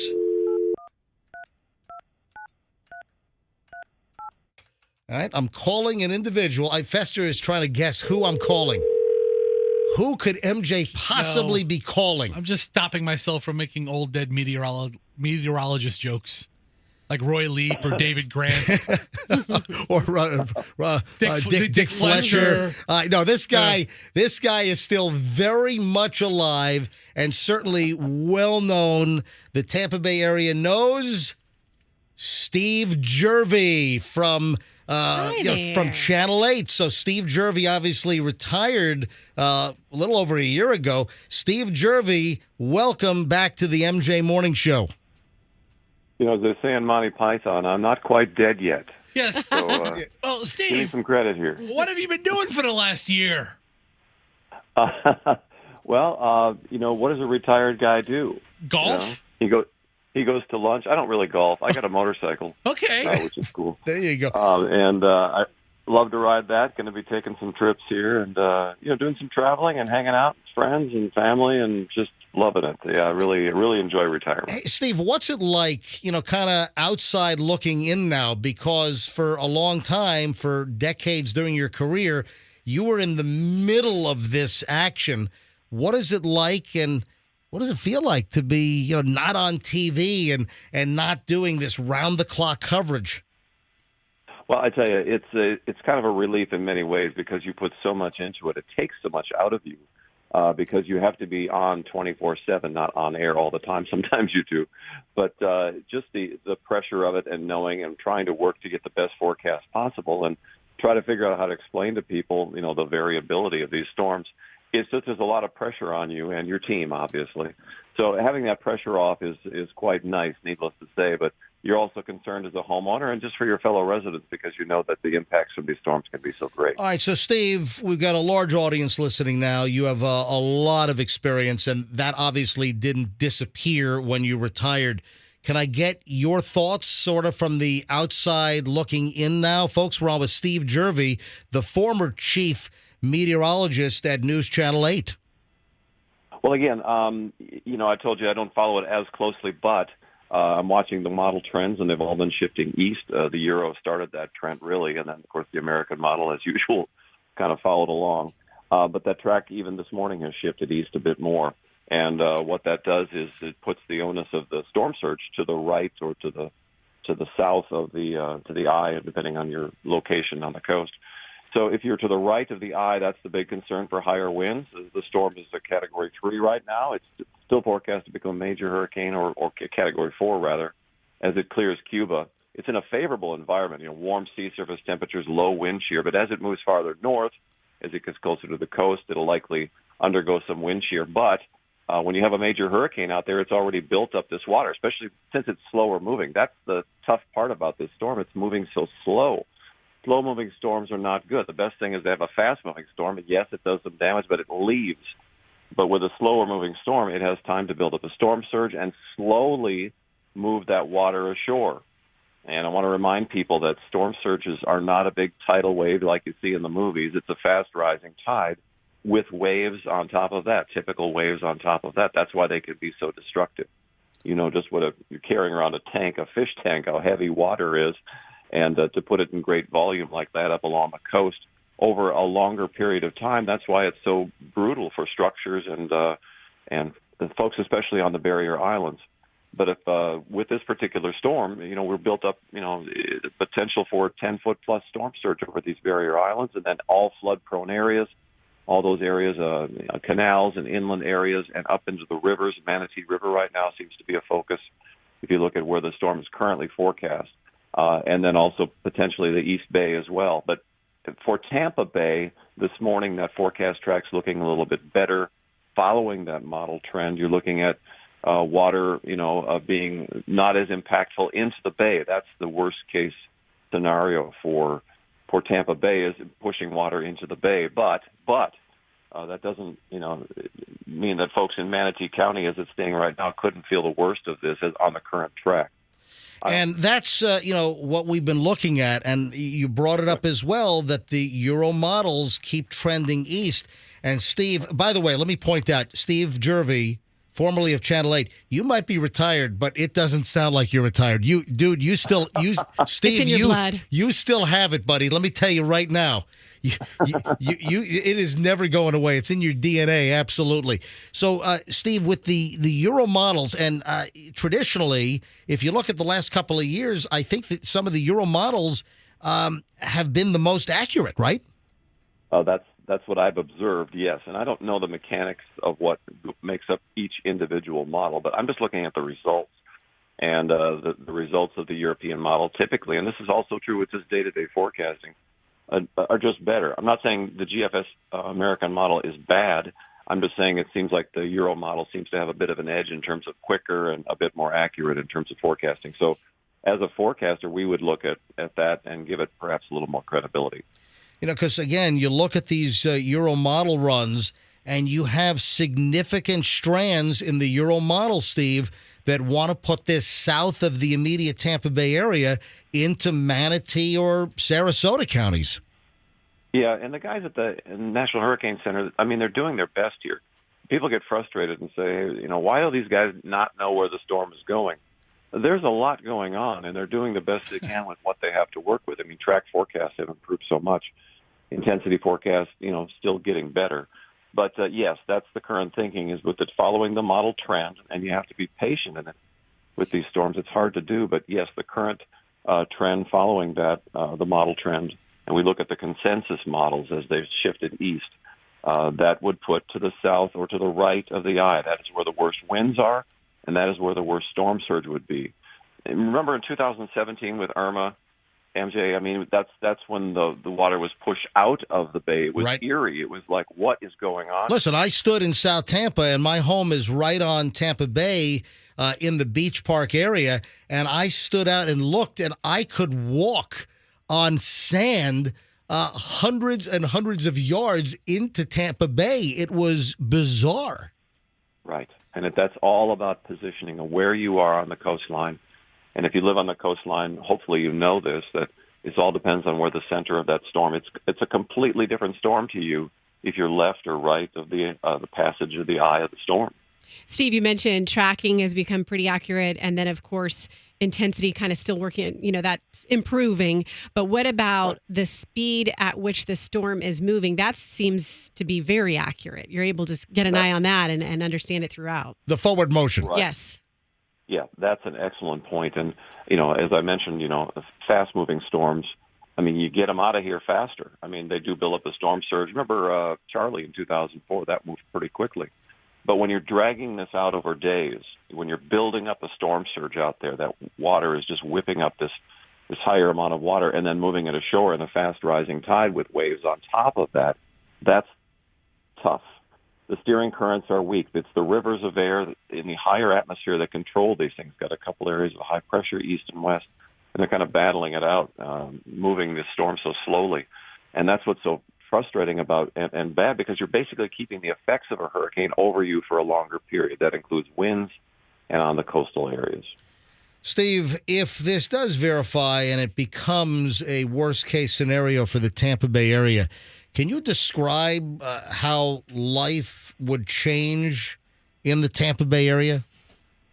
Well, we look at 1921 as a good example for impacts. It's been over 100 years now, obviously. The storm we had then was a Category 3, and it went into Tarpon Springs. Now, right now, the forecast track, the center of the storm's forecast to go east of there, which is much better for Tampa Bay. But if, again, the storm wobbles, we have to look at the cone, because we know these storms move. Then the impact shifts southward. But yes, if it would go into Tarpon Springs again, like it did in 1921, we're obviously a different society. We built up. We've had a lot more construction. There are millions of people living here. A lot of people that just moved here recently. Steve, hold on. That's a good point. Yes. The hundreds of thousands of people that have never been through this drill that have moved from the Northeast. Listen, they might have seen Superstorm Sandy up in New York, for instance, in New Jersey, but there are the many, Midwest. Yeah. There are many people. I mean, thousands, tens of thousands, hundreds of thousands of people that have moved to our state, and they've never been through this. Steve, that's an excellent point.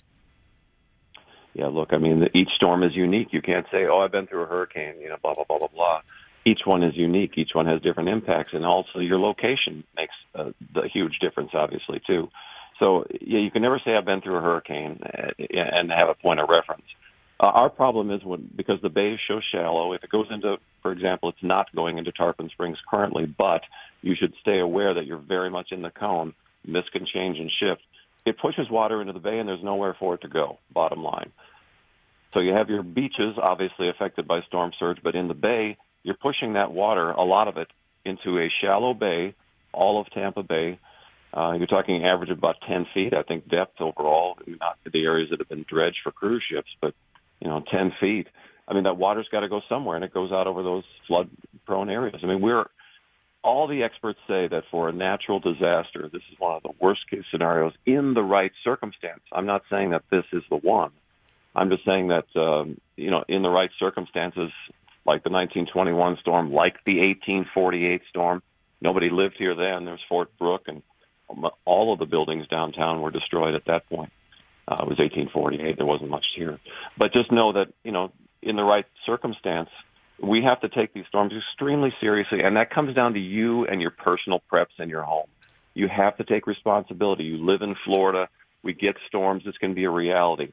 So try to take care of you and your castle. That's the bottom line here. You recognize the voice, folks. It's Steve Jervey, former chief meteorologist at News Channel 8. Steve retired a little over a year ago. Steve, what do you say to those that live in the A zones, the A evacuation zones? Have a plan long before we're talking about you and I are on the phone talking. Have that plan made, June 1st.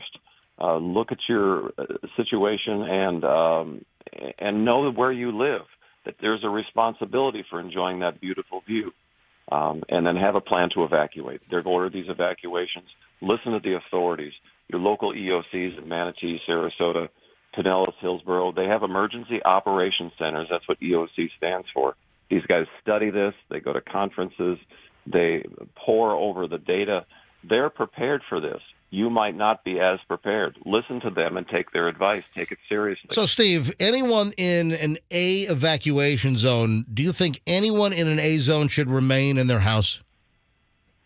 No, not as it stands. But also understand that can shift, that the storm can shift.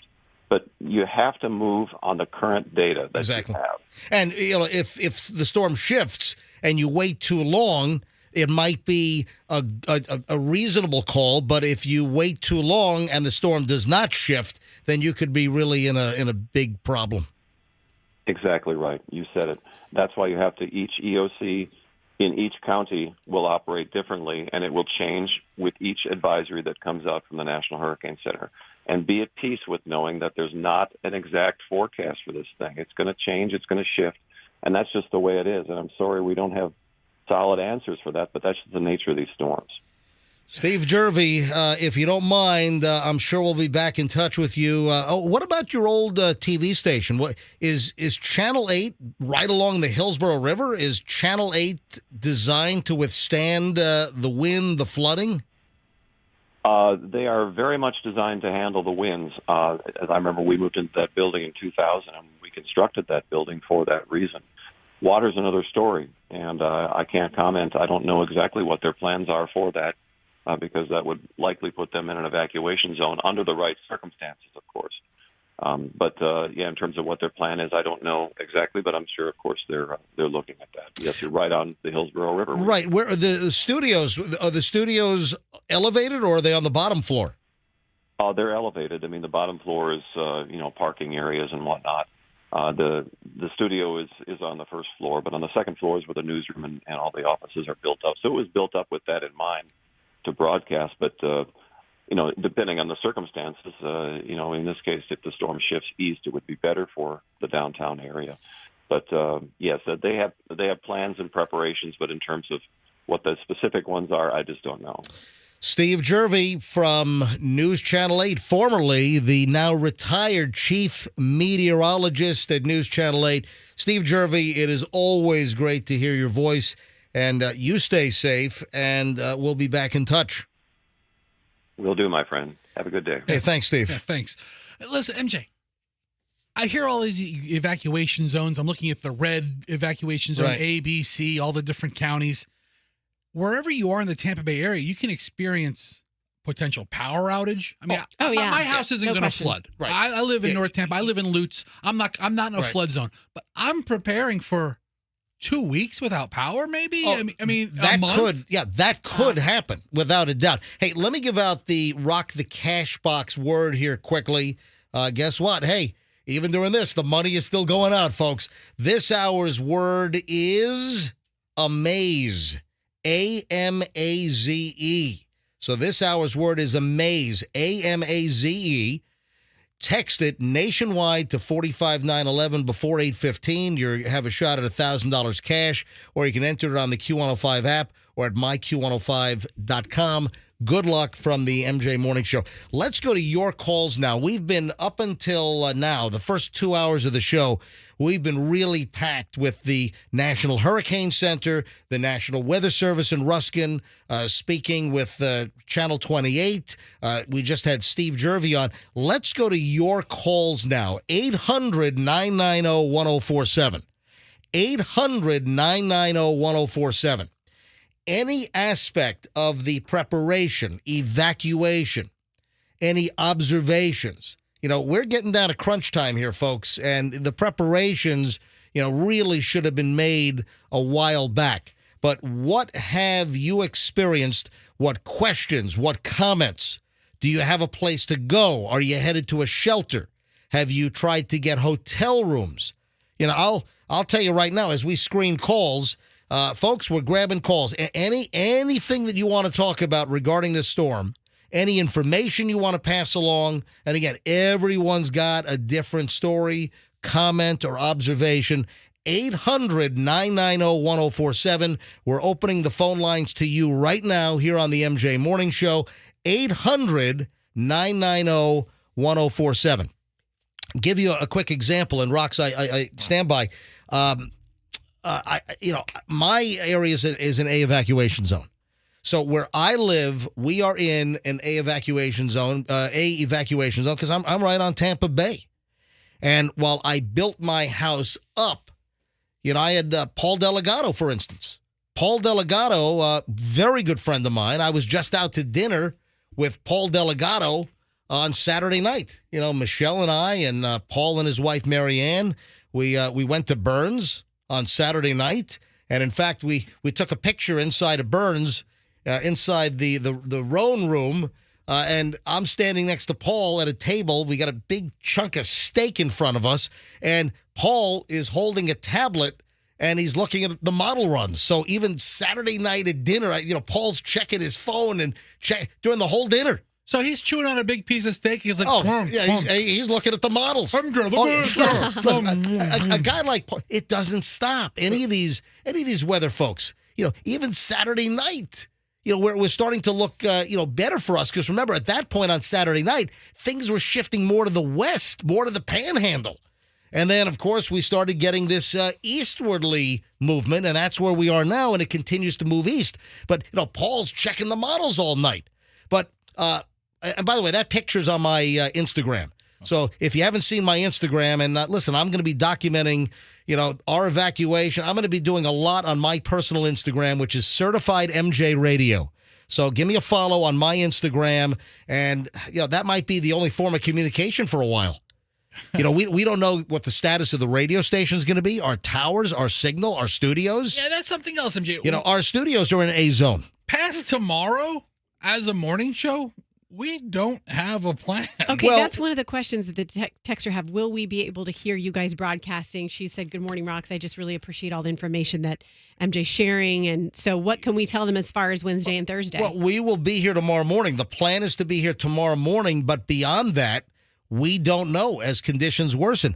Our studios are in an A evacuation zone. Can our generator run underwater? Well, that's the problem. Is the generator here should have been built up on a high platform a long time ago, and I don't think it was, because we're on the second story. Yeah, we are. But you've got questions about the sturdiness of this building that we're in. What year was this built? Was this building built in like the 80s? I don't know. I mean, as long as I can remember, this has always been. It's an older building.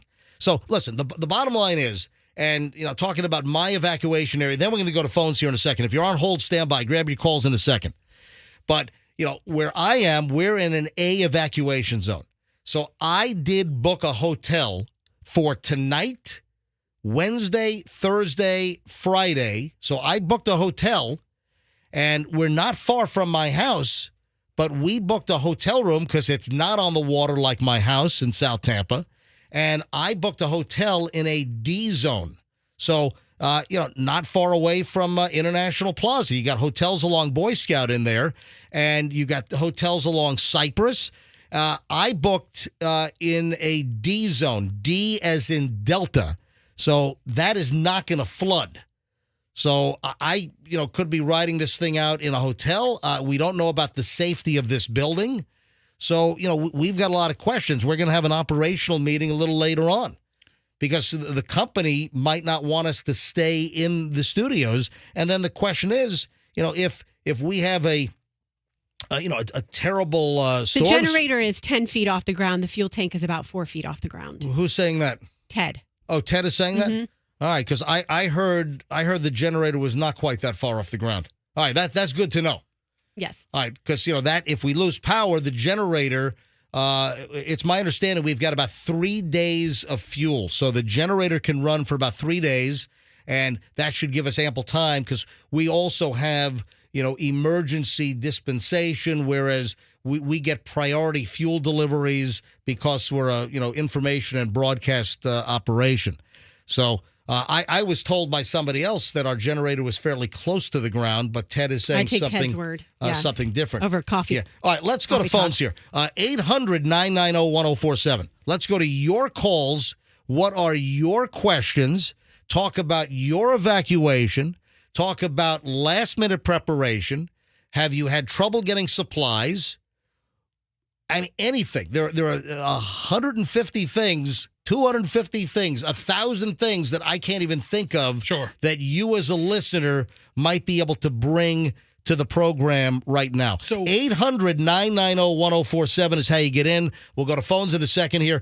800-990-1047. Yesterday we had a caller call in, and she mentioned freezing Ziploc bags of water. Yeah. That was a good one. I never thought of that. And I heard the woman later in the show who talked about the quarter on the cup of ice if you're going to leave your house to know if your stuff is defrosted perishable. And then it comes back. And I did that for Irma, and I lost power. My quarter was in the bottom of a frozen cup. Right. So I knew to throw everything out. Yep. But yesterday I put in a lot of Ziploc bags because of that caller. I put in like 12 Ziploc gallon-sized bags, and they're frozen right now. All right, every line is jammed up here. Let's go to your calls right now. We'll do a long chunk of phone calls here. Bonnie is up first. Bonnie's in Sun City Center. Bonnie, you're on the MJ Morning Show on Q105. Hi, Bonnie. Good morning. I promise not to swear. This is that Bonnie. Oh, okay? Yeah, Bonnie, you dropped an S-bomb on us last time, I think. Yeah, I'll be good. I'll be good. Anyway, a question kind of Fester might be able to answer best because RVs, what is the recommendation for parking and maintaining an RV? Yeah, my recommendation is make sure your insurance is up to date because that is not a safe vehicle to reside in during a storm. No, had no intention of that. Just wanted to secure it. Yeah, put gas in it and take it to Alabama. Not to mention, an RV is basically a tool shed on wheels. You know? Seriously. I mean, listen, I love RVs, but I do not... listen, in the right conditions, like non-hurricane conditions, RVs are the best. Even in a really, really I rented an RV for the first time ever. We did a week Kenai Peninsula tour in a 30-foot RV a couple of years back. It was the greatest thing in the world. Yeah, I bet it was, but I bet it wasn't a hurricane. No, that's what I'm saying. It wasn't a hurricane, or it wasn't like one of the bad storms in the most dangerous catch or whatever. Listen, Bonnie. Right. I just wondered, is there any recommendation? I mean, do you park it out away from things, or do you put it in a don't put it next to the house. Well, first of all, do you have a garage for a recreational vehicle like an RV? I don't. That's like an airplane hangar. Yes. My son, he's a head technician at Brandon Ford, so he could probably get it parked there somewhere. But I don't know if it should be close to vehicles. Honestly, if I'm parking a single RV, just one, I would try to park it in a field. Or how about drive it to Fort Lauderdale? Yeah. No, we have a field. We have acreage, and we have horses. That'll be my next question. But you think parking in a field is a good idea? I mean, as opposed to under a tree, yes. As opposed to next to my house, probably so. I'm not an expert on it. Bonnie, thanks for the call. Have a great one. That opens up a line if you want to get in. 800-990-1047. Comments, questions, observations. What have you seen? So many of you listening to the MJ Morning Show can be additional eyes and ears out, because everyone has a story to tell about your evacuation, your plans, your issue in getting supplies, whether you're leaving an evacuation zone but your neighbors are staying. If you have anything to add, 800-990-1047.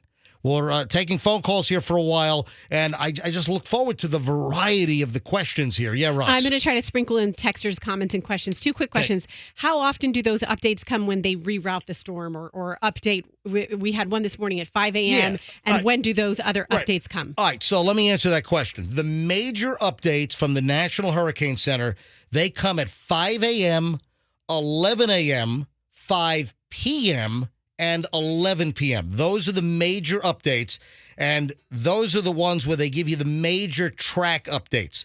Then you have the intermediate updates, which happen at 8 a.m., 2 p.m., and 8 p.m. So for the major updates, it's every 6 hours on the majors. All right, let me go back to phones because every line is jammed here. 800-990-1047. 800-990-1047 is how you get in. Let me grab Greg is in Polk County. Greg, thanks for hanging. You're on the MJ Morning Show. Hi, Greg. Yeah, good morning, MJ. Good morning. Go ahead. A couple things. One people don't really think of is back in 2016 when we had, I think, Hurricane Irma. We got hit Sunday night like 1 a.m. Our power went out at Saturday at 12:30 in the afternoon. I don't think people realize just because you think your power's on, your power can very easily go off the day before. Yeah, I'm in South Tampa, and with Irma, we had a tree off of West Shore, off one of the side streets.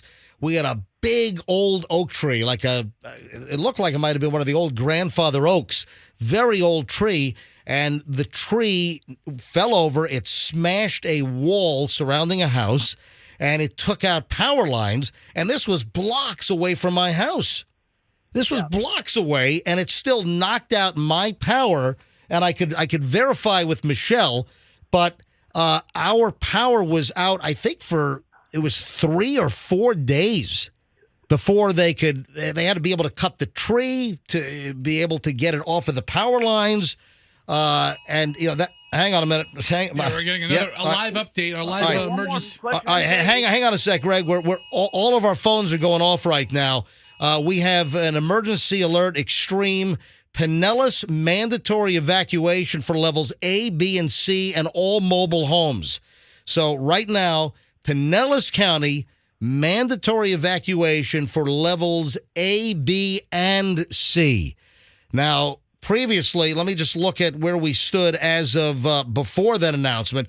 For Pinellas County, we had mandatory A yesterday, and then, yes, B and C were to be instituted today. So the plan just went into effect. We were expecting this. Pinellas County, now mandatory evacuations in zones A, B, and C. Yeah, Greg, one more question. Go ahead. Yeah, just remember, if people ever got to leave their house and they think their house is going to be flooded, make sure you cut all the power off your house. The reason why I say that because back in 2016, we had a neighbor, his house flooded, and he didn't cut the power off. And we stepped back in his house, and there was electrical current from the line being down and being your house is flooded. People don't realize if your power's still on, you're going to get zapped. But, a little reminder, if you're going to leave your house, cut your power off. Good advice. I've been getting questions about that on the text line, too. I'm glad you shared that. I would like to maybe call Tico or somebody at Duke. Can you see if you can track someone down, if you don't mind? Hey, Greg, thanks for the call. All right, back to the phones. That opens up a line, 800-990-1047 here on the MJ Morning Show on Q105. 800-990-1047 is how you get in. Let's grab Dexter in Tampa. Dexter, you're on the MJ Morning Show. Hi, Dexter. Good day, sir. Good day. You're up. Go ahead. Yes, sir. I'm a retired Hillsborough County deputy.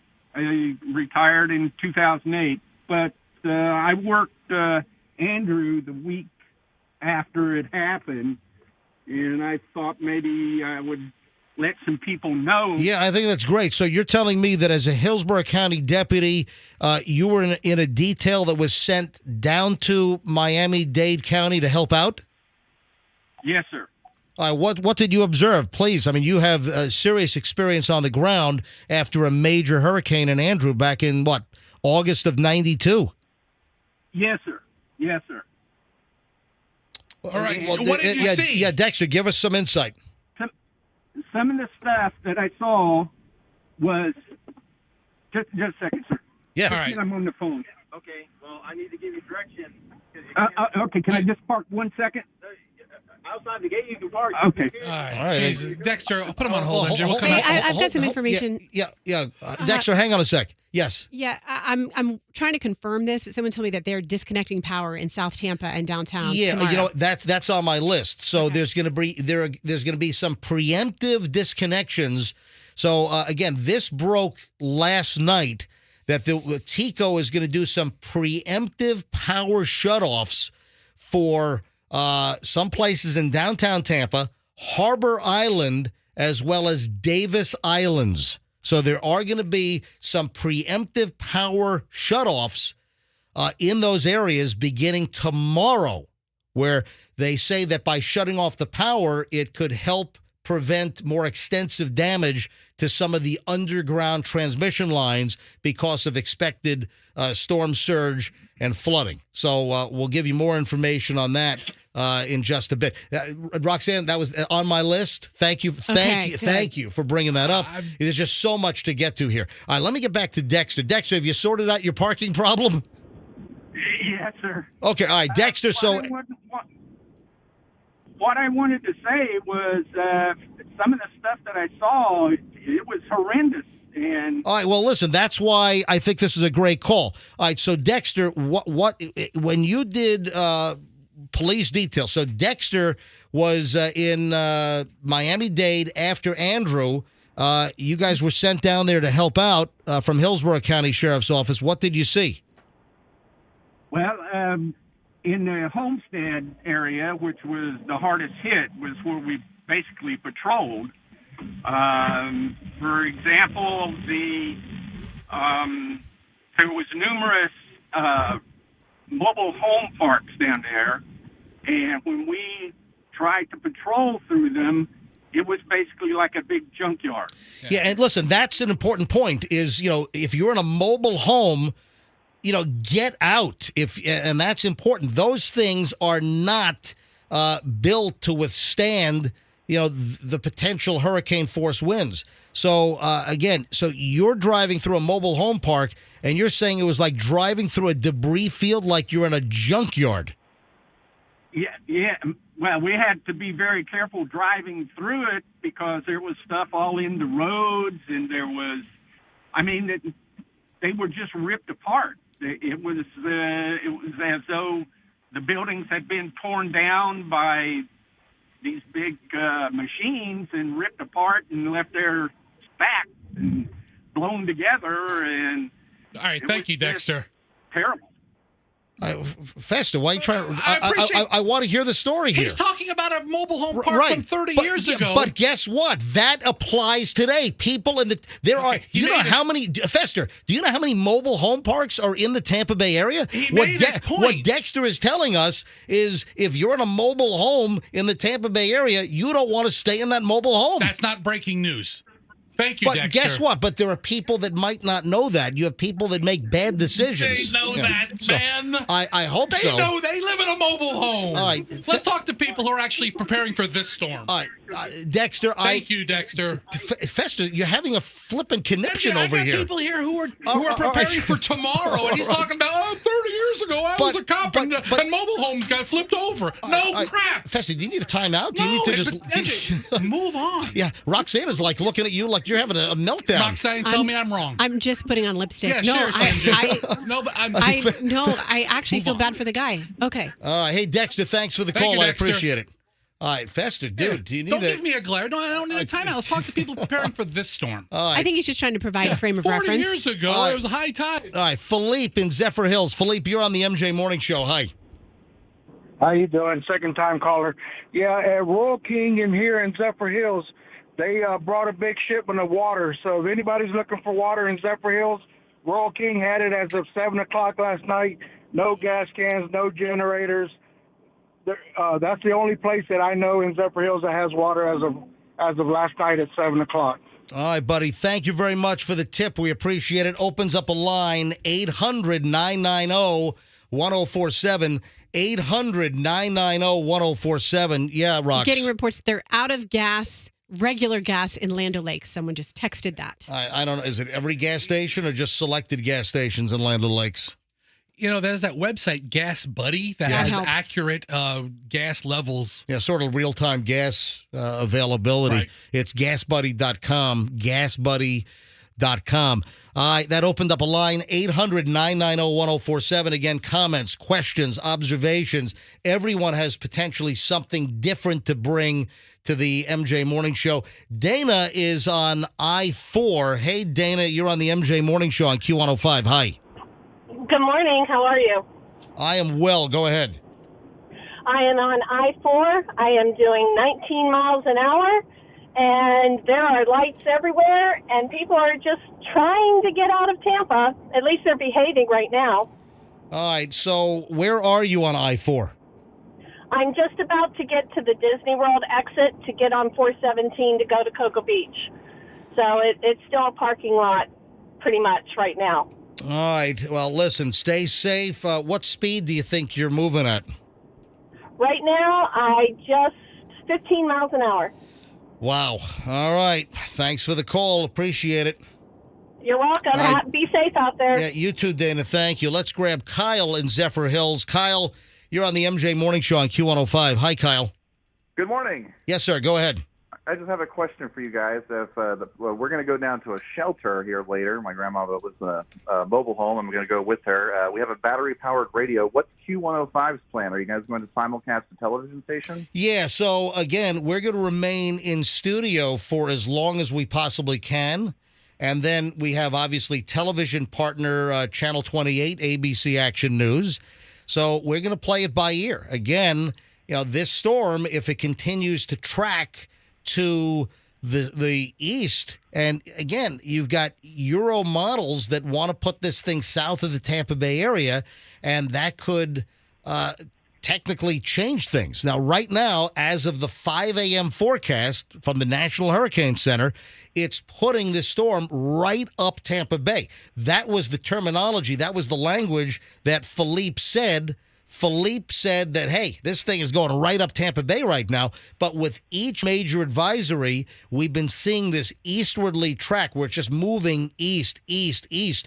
And it could make a turn quicker, as some of the Euro models are saying that it is not out of the question that it hits south of the Tampa Bay area. Effects would be wide and all over the place, but if you've got a storm that rolls south or east, it could put the Tampa Bay area, the immediate Tampa Bay area, on the left side versus on the right side, and that could change things dramatically. But right now, the forecast path is right up Tampa Bay, and that is potentially a catastrophic scenario.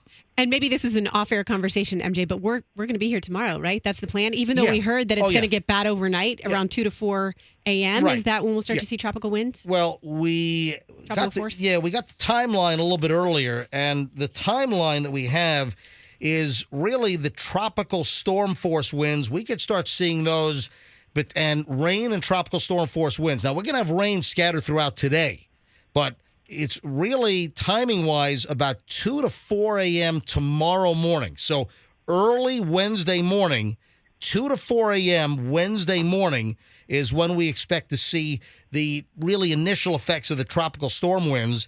And then, this event, folks, rain, tropical storm wind extending all through the day on Wednesday, into Wednesday night, into Thursday, and we really could have tropical storm winds through Thursday at midnight. So if you look at the stretch here, that is a long time. So 2 a.m. to 2 a.m. on Thursday morning, that's 24 hours. Wednesday to Thursday, 24 hours. And then, this could be a 36-hour plus event. Yeah. So, listen, those are the plans at this point, is that we plan to be here as long as it is safe for us to be in studio. And listen, we still have to make sure that our power remains on. We do have a generator. We also, we've got a lot of links. We've got a microwave link, for instance, that goes from the top of our building to our transmitter. Our transmitter is over, off of 50th Street near like Claremelle, out in that area. So there are a lot of Q105's transmitter used to be on top of the Likes building in downtown Tampa, but that moved off of there years ago. So we're near 50th, not far off of Adamo and 50th, sort of in that area, sort of closer to Claremelle is where our transmitter is. And there's just a lot of links and pieces when you're a broadcast operation. So, hey, thanks for the call. All right, back to the phones. Fester, can you bring up my phone screener, please? Sure. All right, that opens up a line, 800-990-1047, 800-990-1047. Let me grab Kevin in Parrish. Kevin, you're on the MJ Morning Show on Q105. Hi. Hello. It is. I'm a South Floridian, born and raised, moved to this area 3 years ago, and I am just shocked at the level of apathy by the general public in terms of their preparation for this. All right, describe. Give me some examples. People are, and you give me 2 seconds. I'm checking in reunion. 4 days. Sorry. How old were you in Andrew? So you went through Andrew, Hurricane Andrew? Yes, Hurricane Andrew. Family born and raised down there. After Hurricane Andrew, I can tell you that it was such a wake-up call for the community that everybody, for every even sniff of a hurricane in Broward and Dade County and West Palm Beach County, were prepared days in advance. They took it seriously. They boarded up because people died. And I drove around my neighborhood in Parrish, Florida last night. 2,000 homes. People are not even barely boarding up. People are outside partying. There's construction sites with window tiles on the roofs. People are going to die, and people need to take this seriously, and they're not doing it. And it's completely shocking. It's sickening. I can't believe last night they've got NFL football on ABC. They've got Jeopardy. They need to be informing people in Manatee and Sarasota County, because this is going to be terrible. And people my neighbor across the street is in a flood zone A, or evacuation A. He didn't even know it, and he's not even leaving. He's got kids. I got my kids out of there. We live in a giant house, safe. But I said, you know what? I'm not going to be sitting here and looking at my children not being able to do anything. And people are not taking this seriously. Thank you. Thank you for your words. He's exactly wow. right. Yeah. I had family in South Florida. They all moved, like aunts and uncles that lived through Hurricane Andrew. they all moved right after it and moved up to the Panhandle. But that was just life changing for so many people down there. The right. And then they got hit up there. Well, the Panhandle's had a bunch of years of some battering hits up there as well. It opens up a line. You got the MJ Morning Show here on Q105. 800-990-1047. 800-990-1047.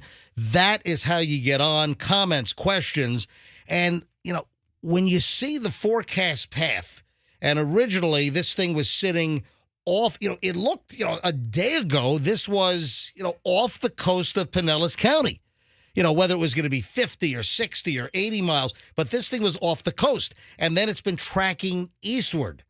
And you don't want anybody in the cone to drop their guard. And again, you've got these European models that have been pushing this thing further east, and you have some of the strands from the European models that are taking this south of the Tampa Bay area into Manatee County or Sarasota. So what the last caller just said, I think carries some weight, is areas that maybe are not preparing or are not informed. There are still lots of people out. Fester, with your little mini meltdown a few minutes ago, there are people that just don't know. I'm telling you, that's why it is important. You're sitting here taking for granted that everyone in a mobile home needs to that they already know. No, there are people that don't even know. This guy that we just had on the phone talked about his neighbor who has no clue. And it's going to stay in a mandatory evacuation zone in a house that apparently is not that sturdy. So you can't take it for granted. There are plenty of people that are informed, but there are plenty of people that are not informed. And keep in mind that as the forecast has shifted, the impacts might actually have more of an impact on areas that maybe they thought they were sort of out of the woods. I hate using that term, but I don't think it's inaccurate. All right, back to the phones. 800-990-1047. 800-990-1047 here on the MJ Morning Show. Let's grab Jim in Odessa. Jim, you're on the MJ Morning Show on Q105. Hi.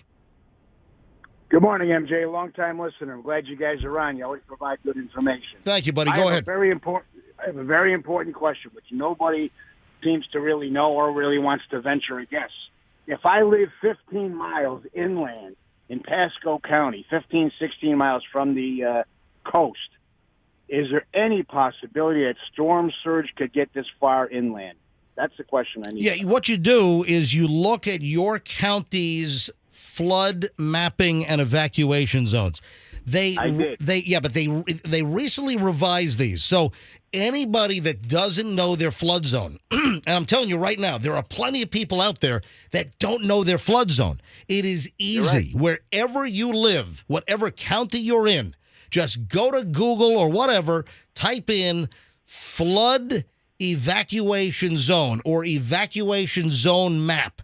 And then whether you're Hillsborough, Pinellas, Manatee, Sarasota, Hernando, Citrus, whatever county you're in, go ahead and just do a search. Bring up your county's flood evacuation zone map, and it's all going to be color-coded. You find your place on the map, you find your street, and it's going to be that crystal clear. Now, also keep in mind, it's not just the coast. You have the tributaries, you've got the rivers. You're going to have some places that are inland if they are close to, let's say, the Alafaya River or the Manatee. You're going to have places that are more inland that are going to be flood prone. So don't think it's only across the area when you're on the coast or if you've got inlet areas. Check the map. See what your flood zone is. So when I got you. And so if I'm way inland and there's no call, I'm in an F zone. F is in Frank. Oh yeah, listen. I'm so far in, it doesn't appear to be any real. That's my biggest concern about evacuating. No, listen. If you're in an F zone, the chances of flooding are nil. Yeah. Pasco County has a pretty straight coastline here, so all the evacuation lines ride along the coast. Hillsborough County has a lot of rivers that go into it, so some of the evacuation zones are a little further inland. Right, and you're going to have areas that you wouldn't expect to be a flood zone or an evacuation zone that will be, because they're closer to some of the tributaries or some of these rivers. So, again, check the map for your county, find your street. It'll show you the zone. You say you're F, you should be fine, as in F, as in fine. So good luck. Thanks for the call. That opens up a line, 800-990-1047. 800-990-1047 here on the MJ Morning Show. John in Spring Hill. John, you're on the MJ Morning Show on Q105. Hello, John. Hey, how you guys doing this morning? We're doing well. What's going on in Spring Hill? Trying to find gas around here. Gas stations are shutting down. We've got really to no regular gas. Most of the gas stations up here have no gas at all. All right, so Spring Hill, how many gas stations have you visited that are empty?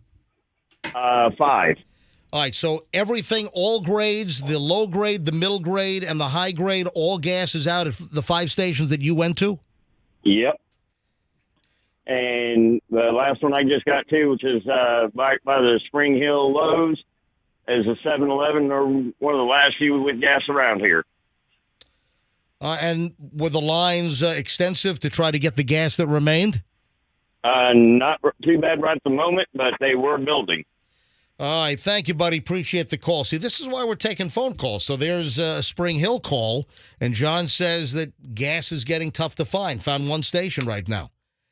You know, the question is, with the gas deliveries, are they going to be ongoing through the course of the day? You know, are some of the deliveries going to not happen because of preparation? And, of course, you have a much greater demand.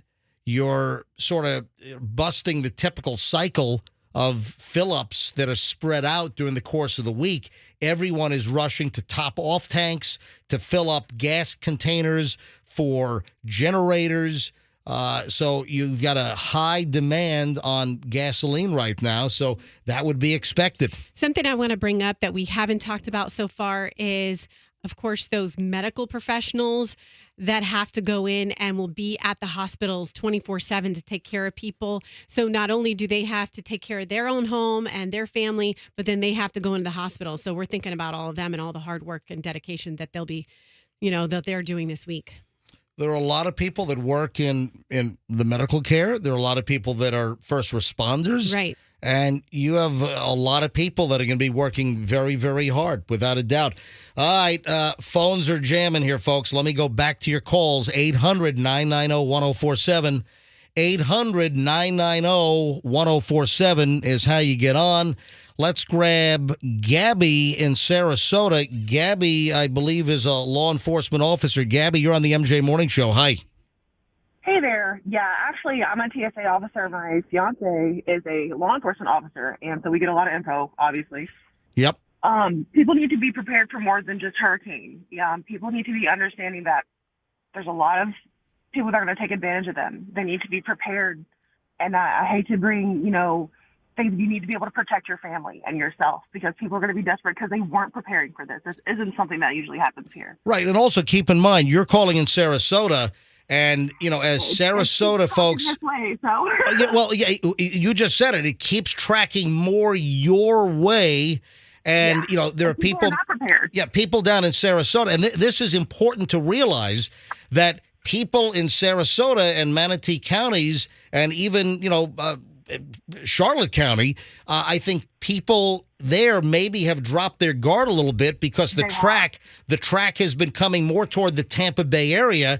And you look. It's been over 100 years. I mean, it's a rolling thing that, we're living on an Indian burial ground. It never happens here. But people need to understand looting happens. These things happen. If you have got all your supplies, awesome. But you need to be prepared to protect your family and yourself. Thanks for the call, Gabby. I appreciate it. But, she's calling from Sarasota. Again, I can't emphasize enough that don't drop your guard. If you're in Sarasota and Manatee, you've seen this forecast track coming more toward the Tampa Bay area, and we're seeing this eastwardly track, and some of the models continue to push it east, and some models take it into Sarasota or Manatee.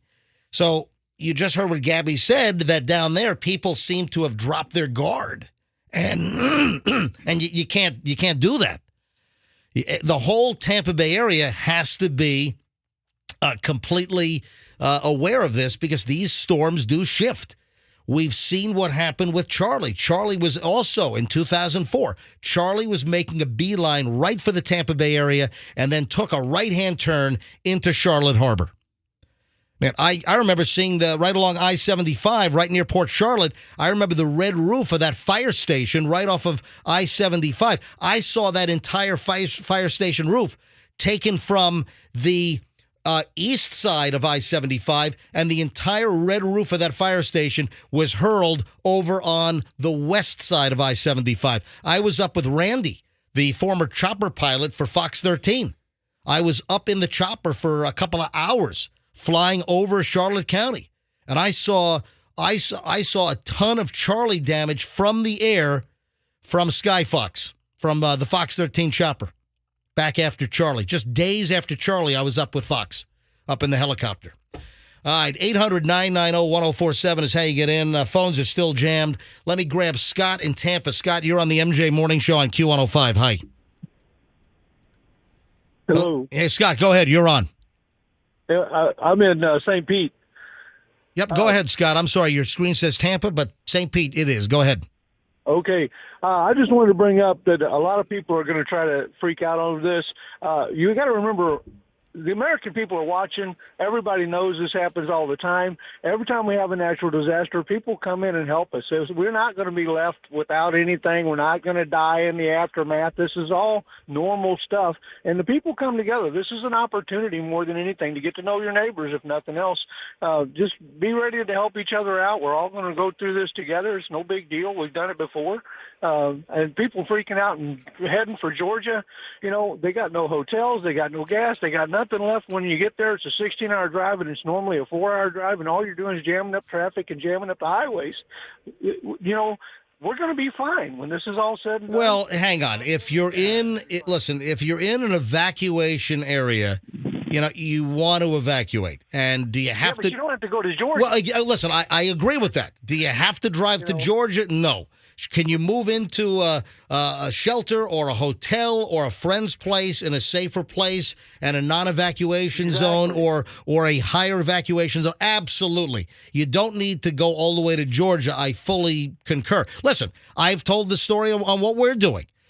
Michelle and me, we are in South Tampa. We are in a mandatory evacuation zone. That came out at 2 p.m. yesterday. So my neighborhood in South Tampa, along Tampa Bay, we were in an evacuation zone warning mode from 2 o'clock yesterday. We got a phone call. So what's today? Today's Tuesday. Like 2 o'clock yesterday afternoon, my landline rang. So I still have a landline at our house, and our phone rang with a recorded message from the Hillsborough County Emergency Operations Center, and it said it knew my phone number, it knew my address, and I got an automated phone call that said, you are in an evacuation zone. Beginning at 2 p.m., Hillsborough County is issuing, mandatory evacuations for these A zones. So what am I doing? I'm not going to Georgia. So I took a hotel room not far away. I'm only going to be a couple of miles away from my house, but I took a hotel room in a D zone, D as in Delta. So my hotel is going to be in an area that will not flood, according to the U.S. government flood mapping experts. So I'm only going to be a couple of miles away. But I'm going to get out of the A zone where I live. There's so many resources we have right here. I mean, we've got evac zones, we've got the shelters, we've got everything we need right here.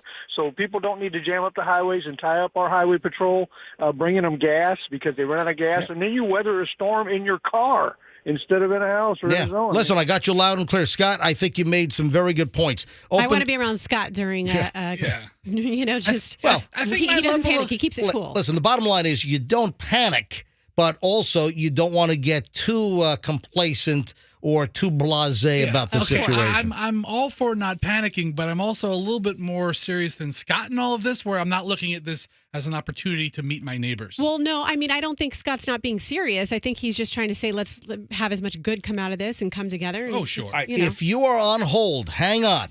We're going to be right back in, 4 minutes and 30 seconds. So if you're on hold, hang on.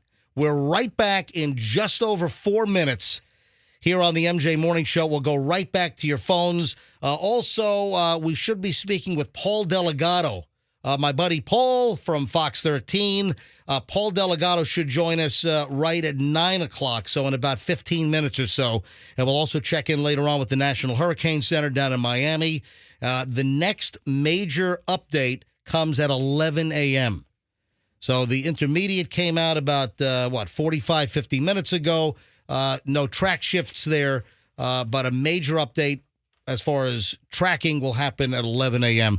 So we've got a lot coming up, folks, next. Back to your calls in a minute. If you want to try to get in when a line frees, 800-990-1047. If you're on hold, don't lose your spot. We're going right back to the phones in 4 minutes on the MJ Morning Show here on Q105. Now, there's a good shot that you might need some air conditioning help when all this is said and done.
breath ever.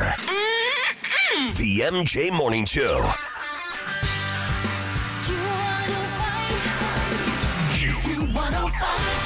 All right, 8:49. It is the MJ Morning Show on Q105. MJ and the crew here, Roxanne and Fester. Andrew in the producer's booth doing a great job screening all the phone calls. Hotline is ringing. Hey, Andrew, can you grab the hotline quickly? We are expecting Dennis Phillips from ABC Action News to buzz in at any moment. Okay, there we go. And Dennis Phillips is on the line. Chief Meteorologist over at ABC Action News, Dennis Phillips on the MJ Morning Show. Dennis, welcome. MJ, how you guys doing? Listen, we're doing what we do. And, we've been through this drill, being in the Tampa market myself since 1994. We've been through a bunch of these drills. This one does feel a bit different, though, Dennis. Yeah, and of course, what's different about it is the same. The track continues to move because, if you've been here in 94, that's when I got here as well. So you've been through Charlie and you've been through Irma and a lot of the close calls. And, you just had a feeling there was one more trick up its sleeve that at some point in time there was going to be a little bit of a subtle track move. I mean, I know the message is the same. Everybody prepare along the coastline for a big surge event, and that is absolutely the case. But I will tell you that the threat does appear to be pushing more to the south every minute. As some of the models a few days ago, we kept saying, geez, this looks exactly like Charlie, because I think everybody who lived here back then remembers. I mean, Charlie, that track 6 hours before landfall, that thing went right into the Bay Area, literally right into Tampa Bay. And, 6 hours before it made that jog to Punta Gorda. And a couple of the models were showing that several days ago, and we kind of blew it off because, we're like, well, no, the most of the Euros and the GFS and everything was north. And, they continue to trend south. And so the last advisory, the Hurricane Center did bump its track farther south. And it is certainly possible they may bump it even a little bit more south on the 11 o'clock advisory. All right, now, Dennis, we've been watching the Euro models, and just like you, and you're more focused and more intense than I am, but I'm more intense than the average person watching these things and being a morning radio broadcaster. But you can't ignore those Euro model runs that are running this thing into Sarasota or Manatee County. No, you can't at all. Historically, the Euro is the best model on Earth. Its reputation, its nickname is called King Euro. And the last few years, it's taken hits from time to time. No models are perfect. Everybody's like, which is the better one? It depends on the situation. They all have their biases. They all have their strengths, their weaknesses. And you're 100% right. From the beginning, the Euro has been saying East Coast, or rather the east side of the Gulf, the West Coast. And, the GFS was Tallahassee, it was New Orleans, it was Texas, and then it started to slowly come back to where the Euro has not budged on this same track. Now, Dennis, is it the Euro? The Euro has like 51 models as part of the composite, and the GFS is like half of that? Yeah, that's called an ensemble. And yeah, you're right. Money comes into play in terms of modeling. The best models are the ones that have the most computer power. And at the end of the day, the Euro has 52 ensembles. The GFS has been spending, there's been a lot more put into it lately. So it certainly doesn't have the backing that the U.S. model, the GFS does. But, at the end of the day, there's times the GFS is right, there's times the Euro is right. In this case, I think all of us who've lived in this area long enough, and you know this as well, there's always an expectation at the end there's going to be a little something going on. There's just going to be something. And with this storm, I think that's what we're seeing right now. I think we're seeing what the UK Met picked up first, a little bit of a subtle jog to the right. So that's the big question now. If this does go landfall Sarasota or, even farther south, how does that impact our area? Well, I think the obvious answer is hurricane warnings were not issued for Pasco County North. Last night, there was a hurricane watch for Pasco, Hernando, Citrus, and Sumter, right? Tonight or today, there's a tropical storm warning for those areas, and the hurricane warning was extended south, not north. It was extended south into Fort Myers. So that's really all you need to know. When the Hurricane Center decided we are not going to extend this warning north, instead, we're going to extend it south, I think that tells you what you need to know. Real quick, so whereas the folks in Sarasota, Manatee, even, down in Charlotte, do you think that is problematic, that Here, the forecasting had it coming toward the Tampa Bay area. They thought that maybe they were out of the woods, so they dropped their guard. And they now maybe with short timing, they might have to put up their guard again. Yeah, I think that would have been the case if it hadn't been for Charlie. But we all know that's exactly what happened with Charlie. The difference with Charlie is instead of a day and a half like we have with this storm, they had 6 hours. Yeah. And literally that, Punta Gorda and those folks got devastated when a storm technically was still in the margin of error, the cone of uncertainty right on the fringe. But at the end of the day, nobody thought that storm was going down to Punta Gorda. So I think after that storm, there's no possible way that they could be, it's going to miss us. We're good. I'm pretty sure they kept a close eye on it. Dennis, I'm thinking back to Hurricane Irma, and this is something that stuck with me for a while.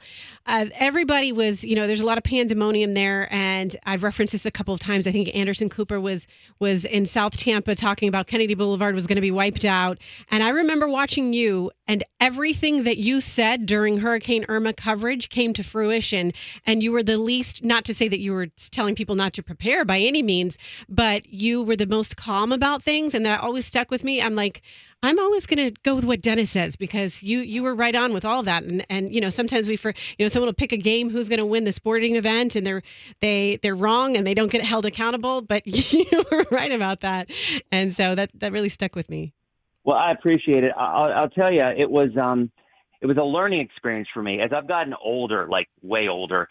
I used to all I cared about was getting the weather right. That was always my goal. That was my job, nothing else. And I've learned, especially in an area that's sensitive to hurricanes, I don't know about you, but pretty much the entire Bay Area otherwise was freaked out as Irma was coming in, and with good reason. I mean, I woke up on Saturday morning and the NHC had a Category 4 storm right on top of my house. So that'll get your attention. So I've learned over the years that my job isn't just to do my best to get the weather right, but to get people through the storms. And, it's a tough one. I mean, I have my rule number 7. There's a story back that. You guys remember 2012, Hurricane Isaac was coming this way and the RNC was here. And everybody was freaking out that the RNC was going to have to be canceled because of the hurricane. And I just, in 5 minutes, just jotted down these little rules. And it was like, don't freak out. We're fine. Because I knew that storm was going to be okay. And that just kind of stuck. And now, my message always to people is, look, even if a storm is approaching, you can't freak out because how are you going to make the decisions that you have to make for you and your family if you're freaked out and not thinking straight? So it's always kind of a step back. And we're blessed in this market. I mean, I know you guys are buddies with Paul over at 13, as am I. And I mean, there's a lot of good Mets in this market. And I always tell people, everybody's going to have their favorite for whatever reason. Yep. And I think the majority, they're just not going to steer you wrong anyway because most of the people have been around here for a long time. And Paul and I have both been in here 3 decades. So hey, and Dennis, you might not know it, but I had Steve Jervy on this morning at 7:45 in retirement. He popped in to give his thoughts.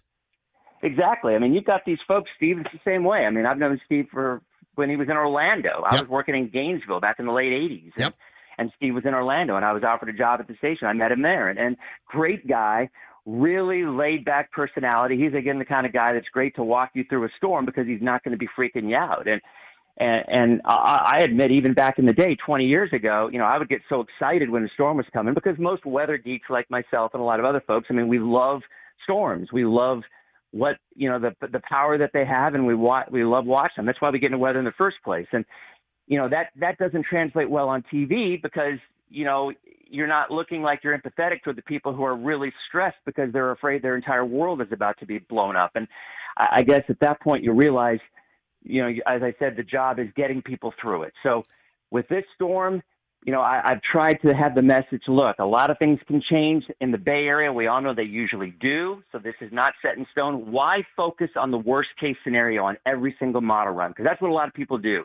They go out there, we're going to have a Cat 4. Well, no, that was actually only a forecast for a 5-mile area, So you got to remember the entire group of people that in your case are listening or in our case are watching. All right. So, Dennis, let's kind of recap what we can expect, what possibly could happen.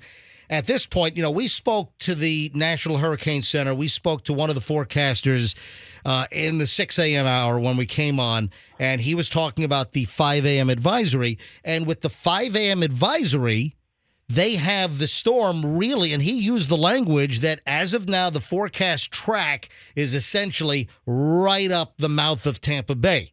But you look at what's happened in the past 24 hours, and this thing just with every run keeps moving east and east and east. And you look at the accuracies of the Euro models, and Dennis, is there anything that you think is going to preclude the track in the 11, the 5, the 11 o'clock tonight from continuing to push this thing east and potentially south of the Tampa Bay area?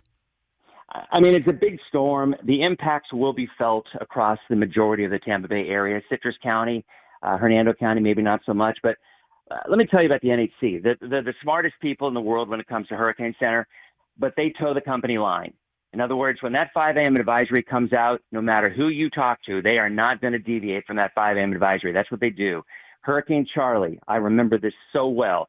When it was making the turn, it was before the next advisory. And I had a guy that I interviewed. We were live on air. And one of the Mets from there, I interviewed him. And he's like, no, it's still going to go this way. It's going to go this way. And I'm like, no, look, it's clearly made a turn. Well, no, we don't, he was not going to stray. So when you talk with the NHC, I guarantee you they will only go with what that current track is. I mean, because probably their bosses are the ones that put it together. I mean, so, they're not going to stray. But I think you're right. I mean, it's impossible to ignore a southern track and the trend. But the one thing the Hurricane Center does, they take baby steps in adjusting their forecast. And that's the right way to play it. They don't overreact to model changes because we all know models can go one way, then the other way. It's called windshield wiper effect. They kind of go back and forth, right?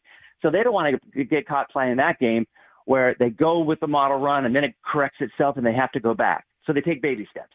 So that little step that they took at 5 a.m., I posted something at 2 a.m. I said, pretty sure the track's going to go more south, and I'm pretty sure it's going to go more south again on the next advisory. I would expect they're going to bump it even more to the south because in a sense they already have. They extended the warning south, not north. Yeah, and you know what? That's what's interesting and what's at play here is you had the warnings which were pushing, they were trending more north, and then suddenly watch what they're doing. Look a couple of steps ahead, and now it's sort of like backtracking and moving the warnings back in reverse.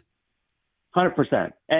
But the reason they did that is because the Euro and the GFS have been trending south. I mean, they've been very, very forthright for the last several days saying the accuracy of the long-range 3 to 4 day forecast in this particular storm is low confidence. They've been very, very honest about that. And they continue to say that, by the way. So they knew that there was certainly a possibility that this thing could trend south. As a matter of fact, even last night before they started changing the track south, the margin of error went from Fort Myers all the way up to the Panhandle. So, I mean, they had an unusually large margin of error, cone of uncertainty, call it what you want to.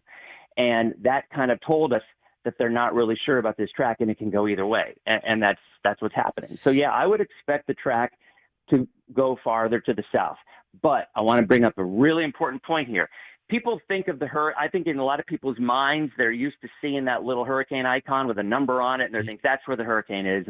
But that isn't where the hurricane is. But guess what? TV and the National Hurricane Center, you guys, they've trained us for that, Sure, absolutely. I mean, you look at the middle line, it's human nature to want to look in the middle of a cone and see that white line. You're like, all right, well, this is where we want to go. But yet, at the end of the day, these things are very, very large, thousands of miles. But I will stress one thing, and this is something I've been saying from the beginning. So when you see that wind, let's say the prediction is at 130 mile an hour winds, right? That area that has that kind of wind is incredibly small. Like we're talking a couple of miles wide. Matter of fact, in most storms, not always. I mean, in monster storms, it might be 10, 15, 20 miles wide. But in the majority of hurricanes, that maximum sustained wind, the number that you see on there, but next to the Cat 3 or Cat 4, that's in an area maybe 5 miles to 10 miles wide. So because of that, people see that and they expect the entire area to get that wind. It doesn't work that way. Hurricane force winds will probably extend about 60 miles from the center of this storm. So in either direction, there could be winds that are hurricane force. But of those 60, probably 5 to 10 miles are the really high winds. Not even 10, probably 5. Because as the hurricane hunter's flying through, If they can clock a wind, whatever it is, for 60 seconds, that's what they release as the maximum wind. That number isn't the average. That number isn't what people should expect. That number is the highest sustained wind that they expect. And I just think it's important to remind people that not everybody is going to get that number. As a matter of fact, the overwhelming majority will not.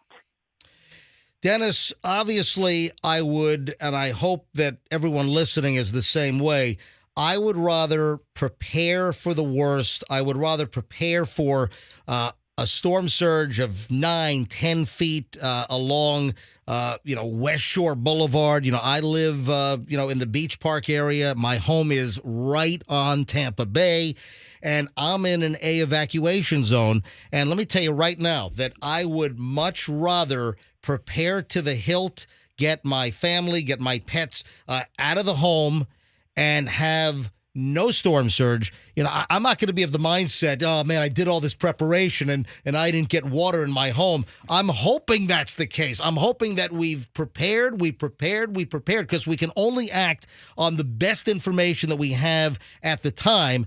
Believe me, spending money, preparing all of the hours, moving things around, I'd rather do that all day long than actually have a storm verify and damage my house.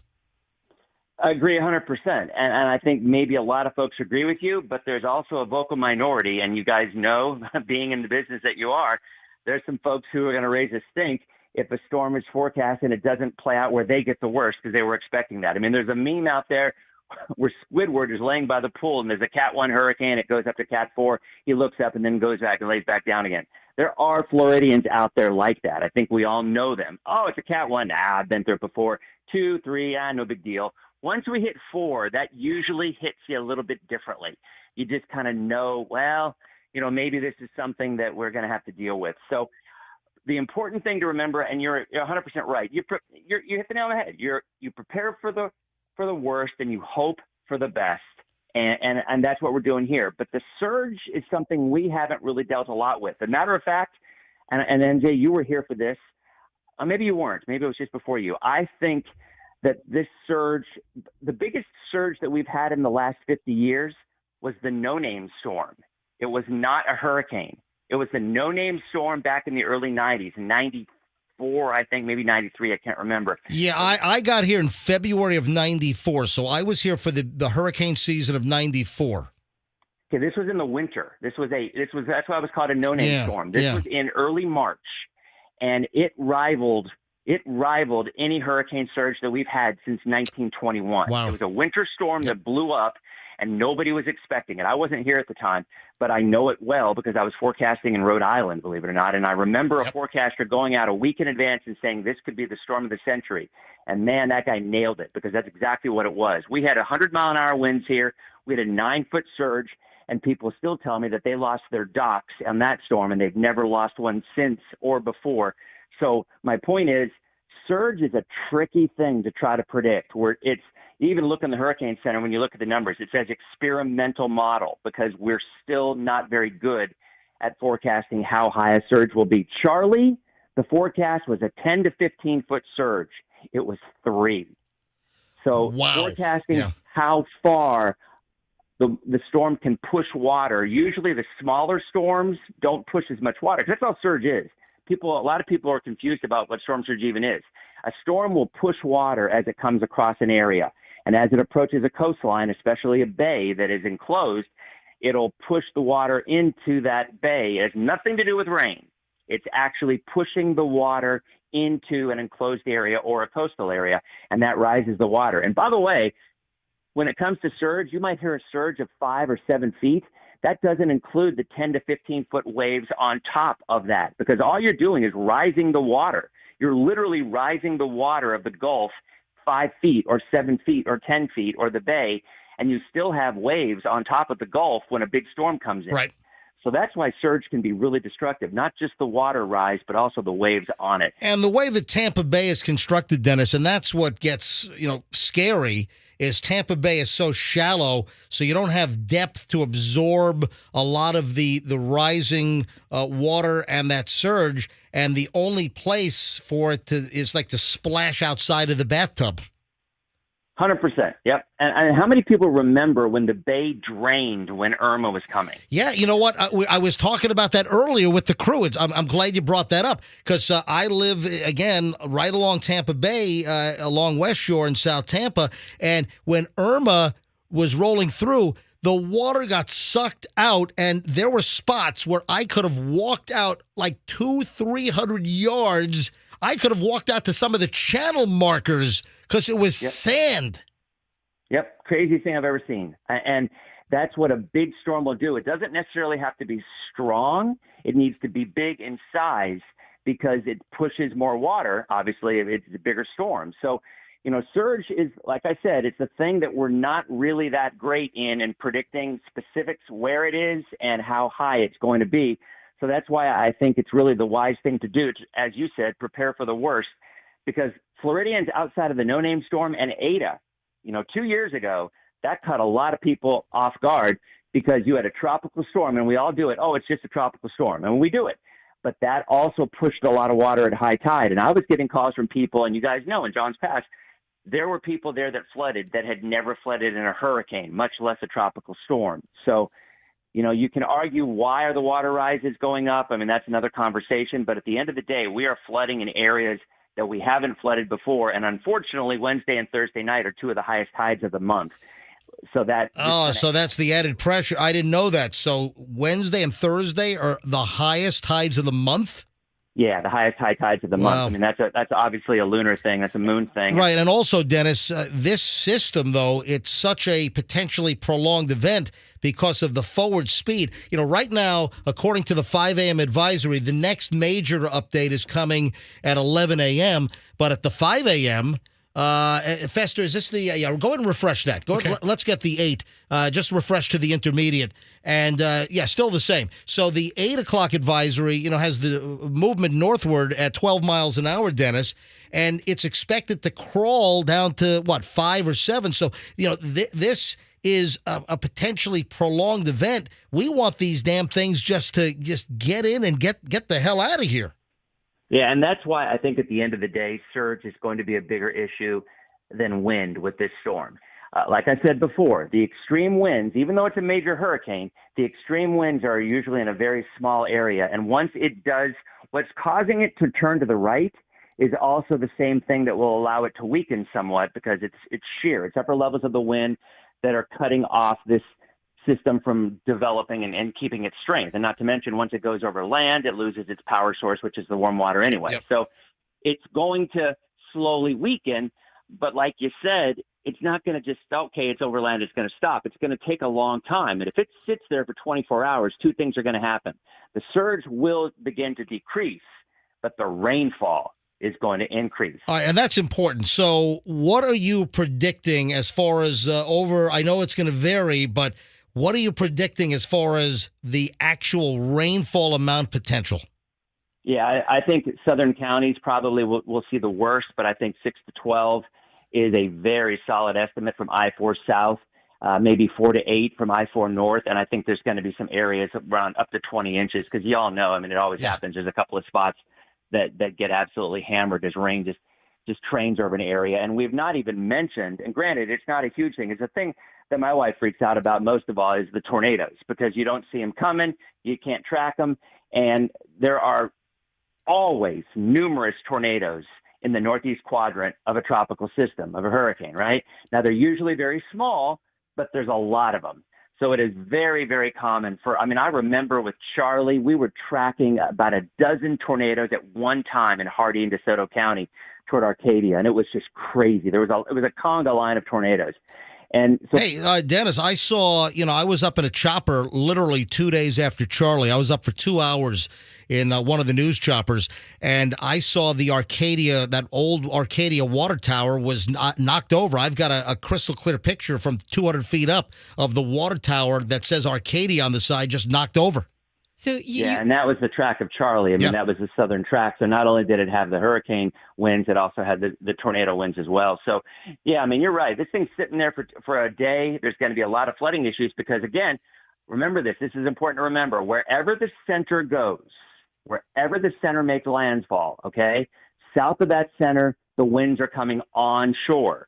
North of the center, the winds are coming offshore. So let's say the center, for argument's sake, goes into Sarasota. That's not the forecast. Let's just say pick an arbitrary place. Let's say it goes into Sarasota. That means anyone south of Sarasota will have an onshore flow. In other words, the winds will be pushing the water in. So what happens when you get all that rain? It can't drain anywhere. It can't go out into the Gulf because the Gulf is being pushed in at the same time.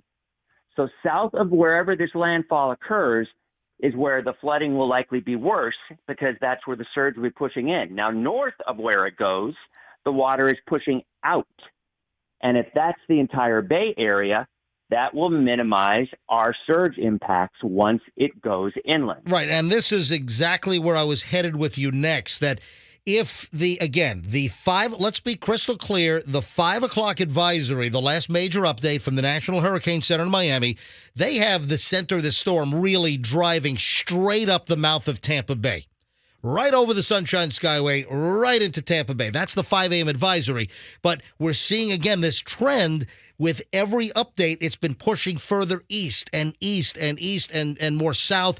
And Dennis, if this thing continues on this trend and it starts to move potentially out of a Hillsborough County landfall and maybe a Manatee or a Sarasota, how far away or how far south does it have to push? Whereas the potential worst case scenario surge issues are not in play. Now, obviously, the worst for surge would have been right off the Pinellas coastline because it would put Tampa Bay right in that northeast quadrant.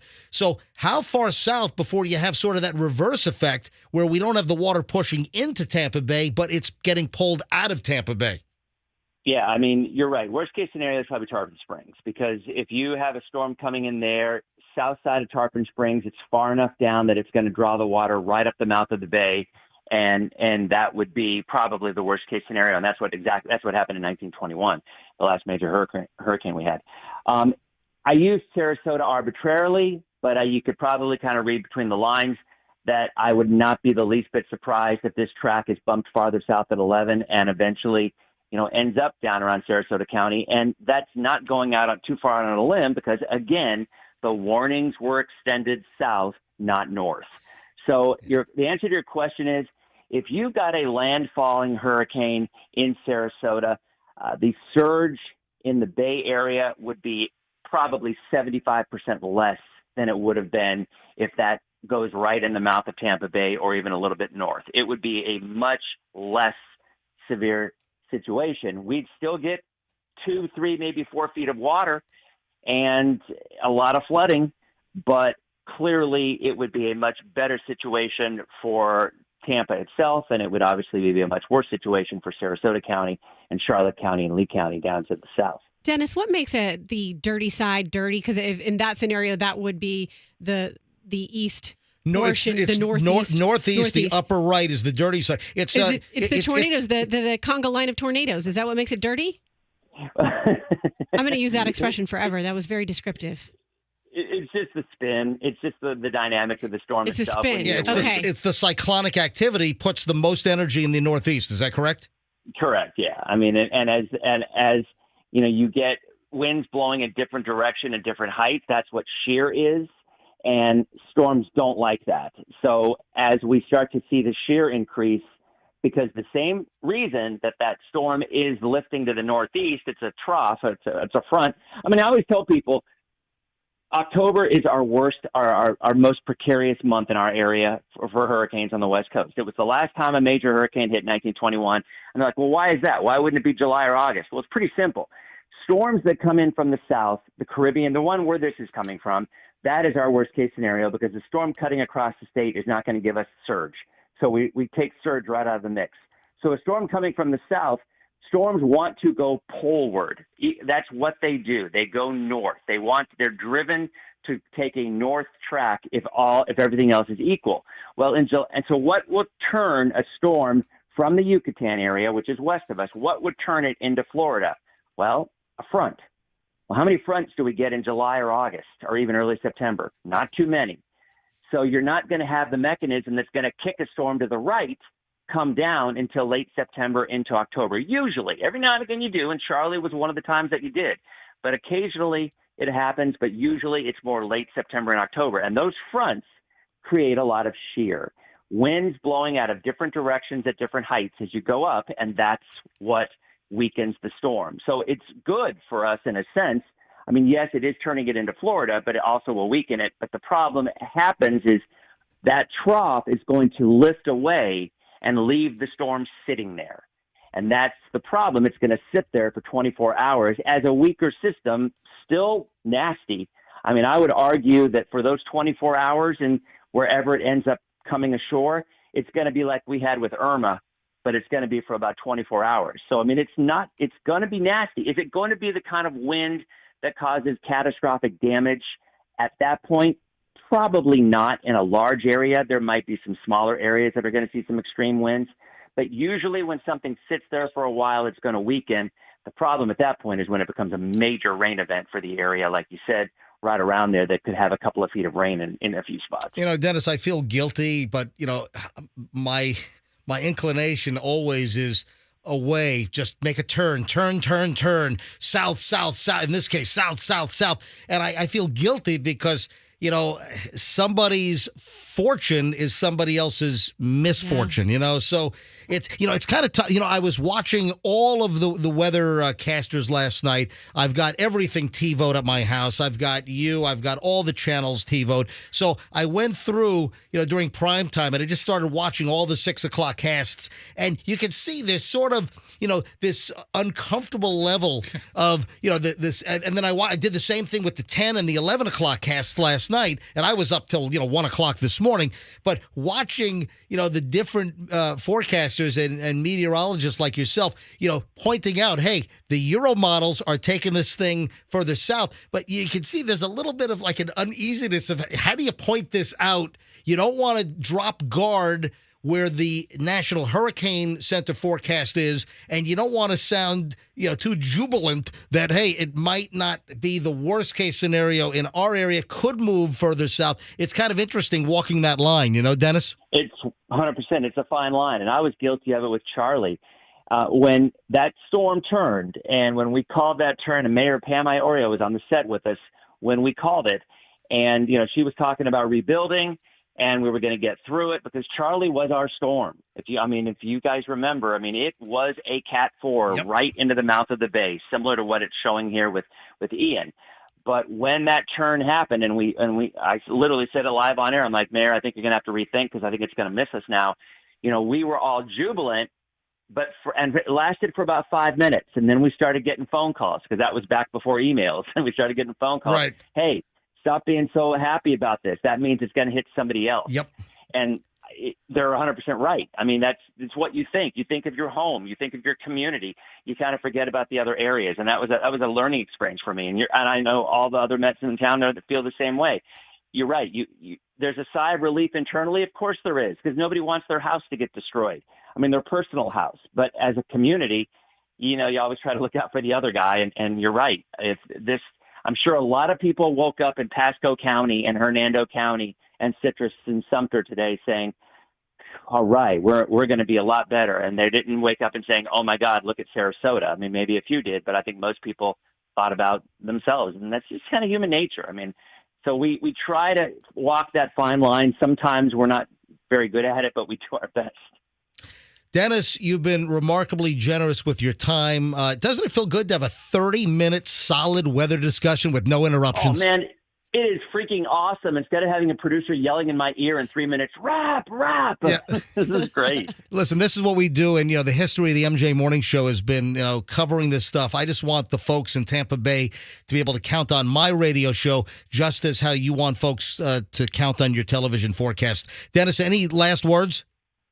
No, I just think that the bottom line is with this one, yes, I do believe the track is going to continue to go south a little bit, but you got to prepare. As you said, you prepare for the worst. These things are fickle. They can change on us. And even if the track is south a little bit, there's still going to be major impacts. I say think Irma. Think of the winds you had with Irma outside of Polk County, who had much stronger winds. But think of across the Bay Area of Irma winds, because I think that's a pretty good indicator of what we're going to have here. And again, if you live in an evacuation zone, don't blow it off. Water is something that's very difficult to predict. And if you get caught and there's no escape. You hide from the wind, you run from the water. And that's important. Dennis, do me a favor. Can we book the same time for tomorrow morning, please? Sure. I'll be at the station tomorrow. I'll probably be on 12-hour shifts, but we have our whole team will be in. So, yeah. Fester called me for like a year. He's like, "Man, can you be on at 5:30?" I go, "Dude, I go to bed at 4:30." Yes. I just can't do it. And so when they said, "Well, how about 9?" I'm like, "Oh, okay, perfect." So, hey, let's try to shoot again for like 9 tomorrow, because it's been a fascinating conversation, Dennis, and I really appreciate your time. All right, we'll call you tomorrow. See you guys. Thanks, Dennis. All right, Dennis Phillips, the chief meteorologist at ABC Action News. And he's great. Yeah. Listen, we've got great meteorologists in town. Mets, you hear him call him Mets. Yeah, meteorologists. Yeah. It's a lot easier than saying meteorologist. Look at the phones. All of our lines are jammed. We spent a lot of time with Dennis Phillips, and that was important. That was very important. We've had all of our lines jammed up, and I've got Paul and Barb and David and Gina and a ton of calls here lined up. If every line is ringing or on hold right now, we're going to go right to your phone calls in just a few minutes. I got to take a quick break, and then we're coming right back on the other side with your phone calls. 800-990-1047, 800-990-1047. Comments, questions. What are you seeing? Are you evacuating? What zone are you in? Where are you in the Tampa Bay area? Supplies. We, about 40 minutes ago, we're getting calls about gas stations that were running out of supply because of the runs on gasoline, topping off tanks, filling up canisters for generators, et cetera. All right, so right back to the phones next. Don't move. We're back in a minute here on the MJ Morning Show on Q105. Quickly, want to talk about my...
You got the MJ Morning Show on Q105. MJ and the crew here at 9:31.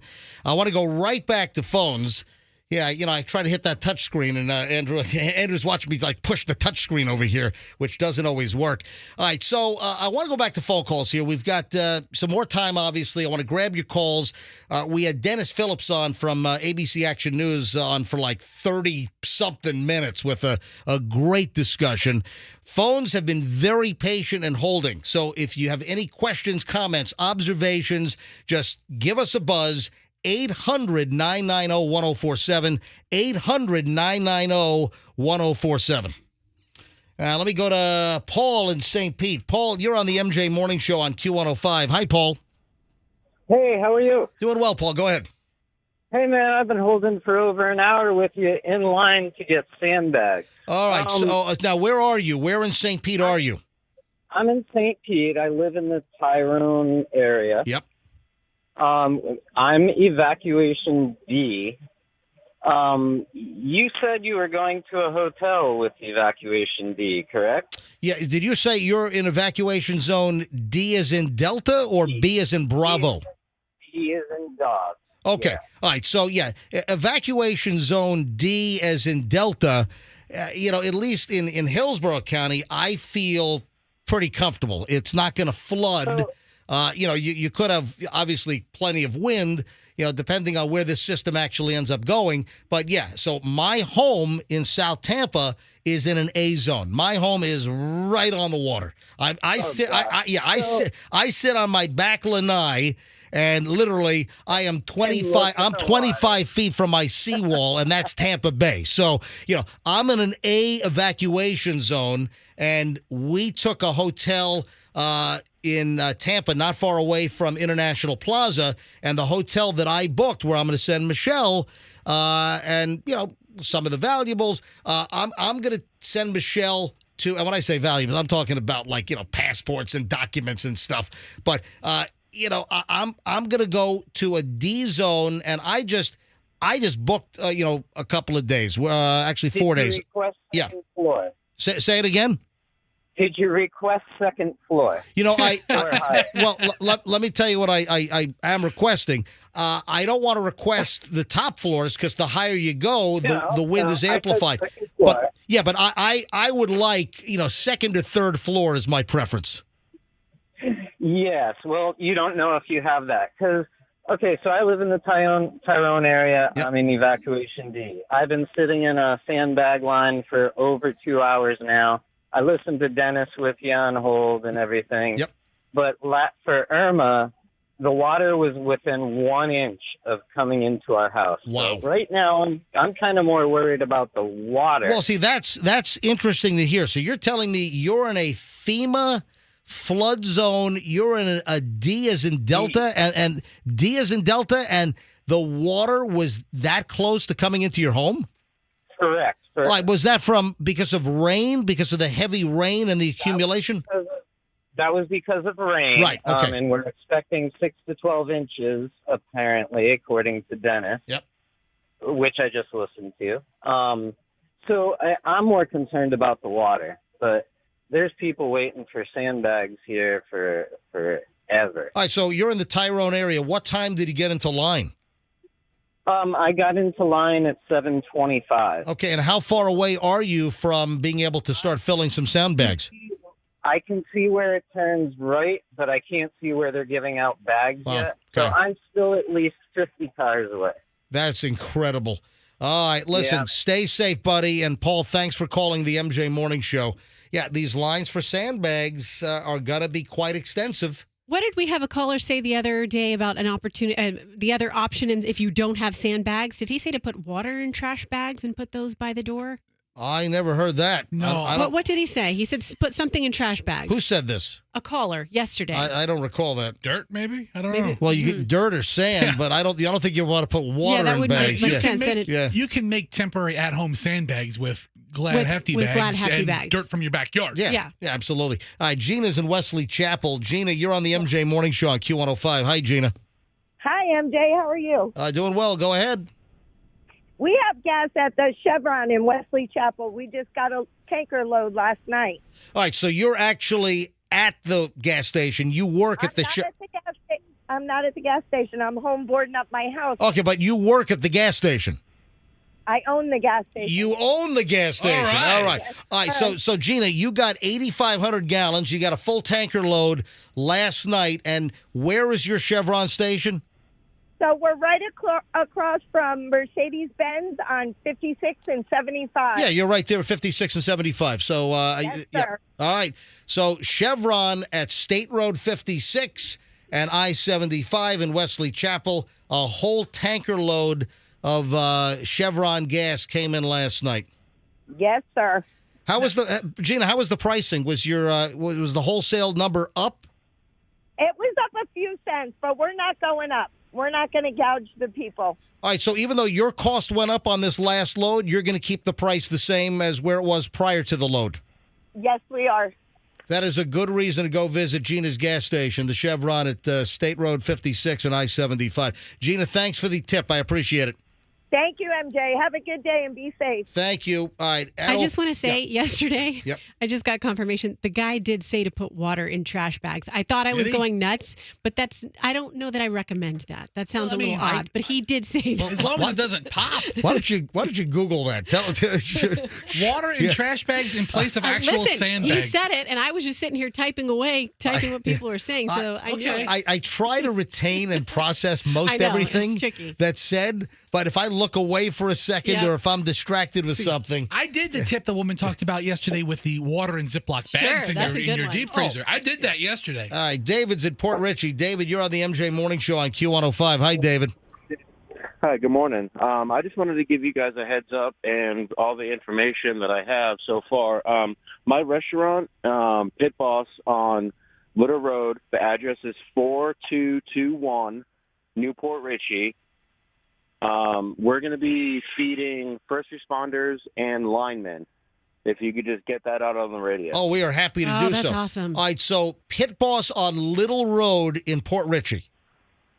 Yes, sir. The address is 4221 Little Road, Newport Richey. We will be open as long as we have power, and we will be supplying food for linemen and first responders. Well, we've already heard about the linemen. I've heard reports of convoys of power trucks coming from the north, and what they were planning on doing is to stage south. But if the storm starts heading more south, do they start heading north? So we do know that linemen and power company trucks from all over the state, northern part of the state, and even out of state have started making their way toward the state of Florida. But that is a very noble effort. David, thank you. So Pit Boss Barbecue on Little Road in Port Richey is going to feed electric linemen as well as first responders. David, thank you, buddy. And that's a nice thing to do for the community. Daniel is in Sefner. Daniel, you're on the MJ Morning Show on Q105. Hi. Hey, what's going on, MJ? So I got a question for you. I've lived in Florida all my life. This is the first time I've lived in a trailer during a hurricane. I've never evacuated before, and other than getting a carton of cigarettes to, weather out the storm, never prepared. I have a feeling that this thing is going south because I believe a cold front is going to be coming down. Well, What's your opinion? Well, you believe. Listen, there are some steering currents, and we had Dennis Phillips on a little while ago, and the European modeling has been pushing this further east with every model run. And again, the official National Hurricane Center track has this thing just driving right up the middle of Tampa Bay right now, as of the 5 a.m. advisory.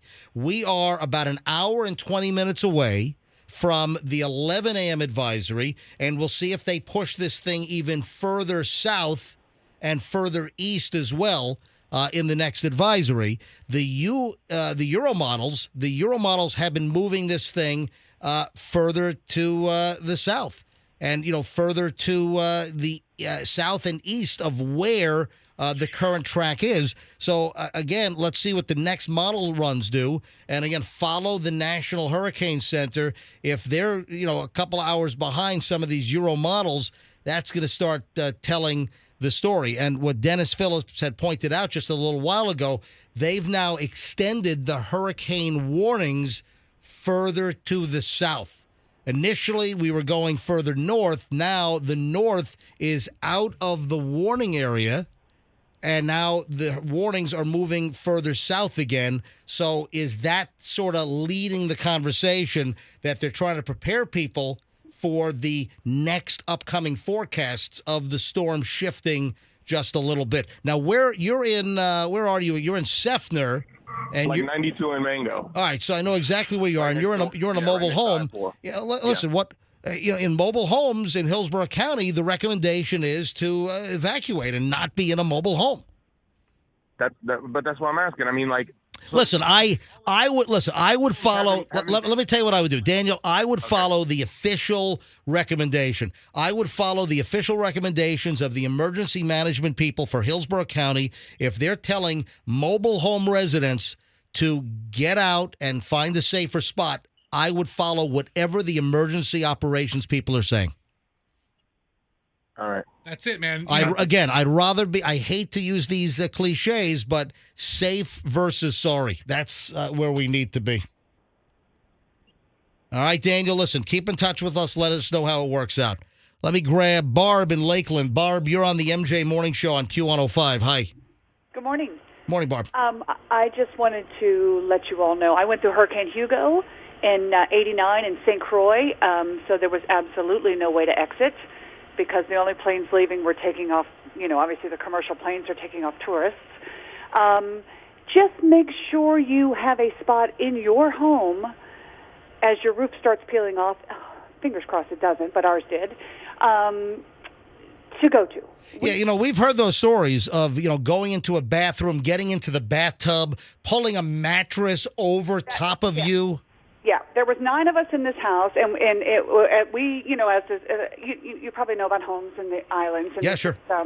Louvered windows, and sometimes they're even wood, not glass.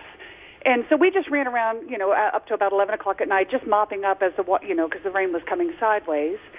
And then when we got to the back bedroom, there was no roof on it. It was like, oh my God! Wow. So we grabbed everybody, 3 mattresses, and ran to the front entry hall. We didn't even have the plan, but make sure you've got one.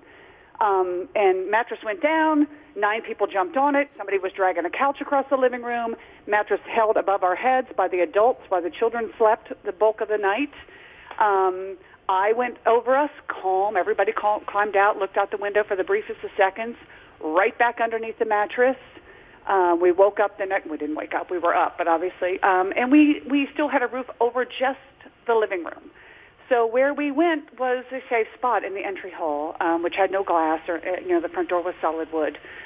Just make sure you've got that, because it is the things that spin off these storms that are so dangerous.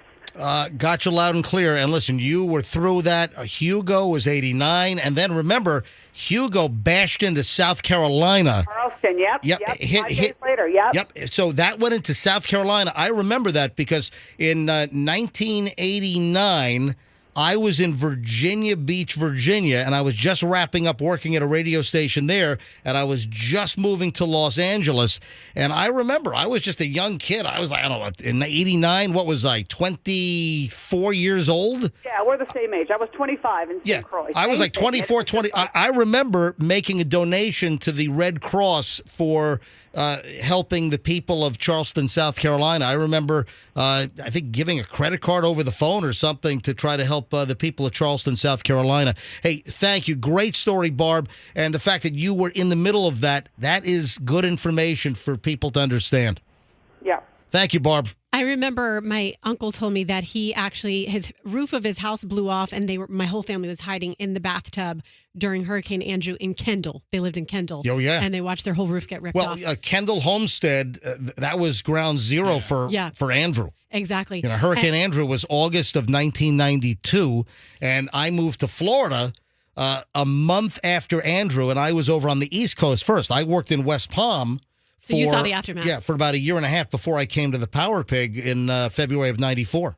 One other little thing from a texter. He says, I work for TECO, and we have just under 3,000 crews coming to stage in Orlando and Kissimmee for storm restoration. And he wants to know if he can VRBO your house, MJ. Okay. I don't think you want to Verbo or Airbnb my place in an A zone, in an evacuation zone.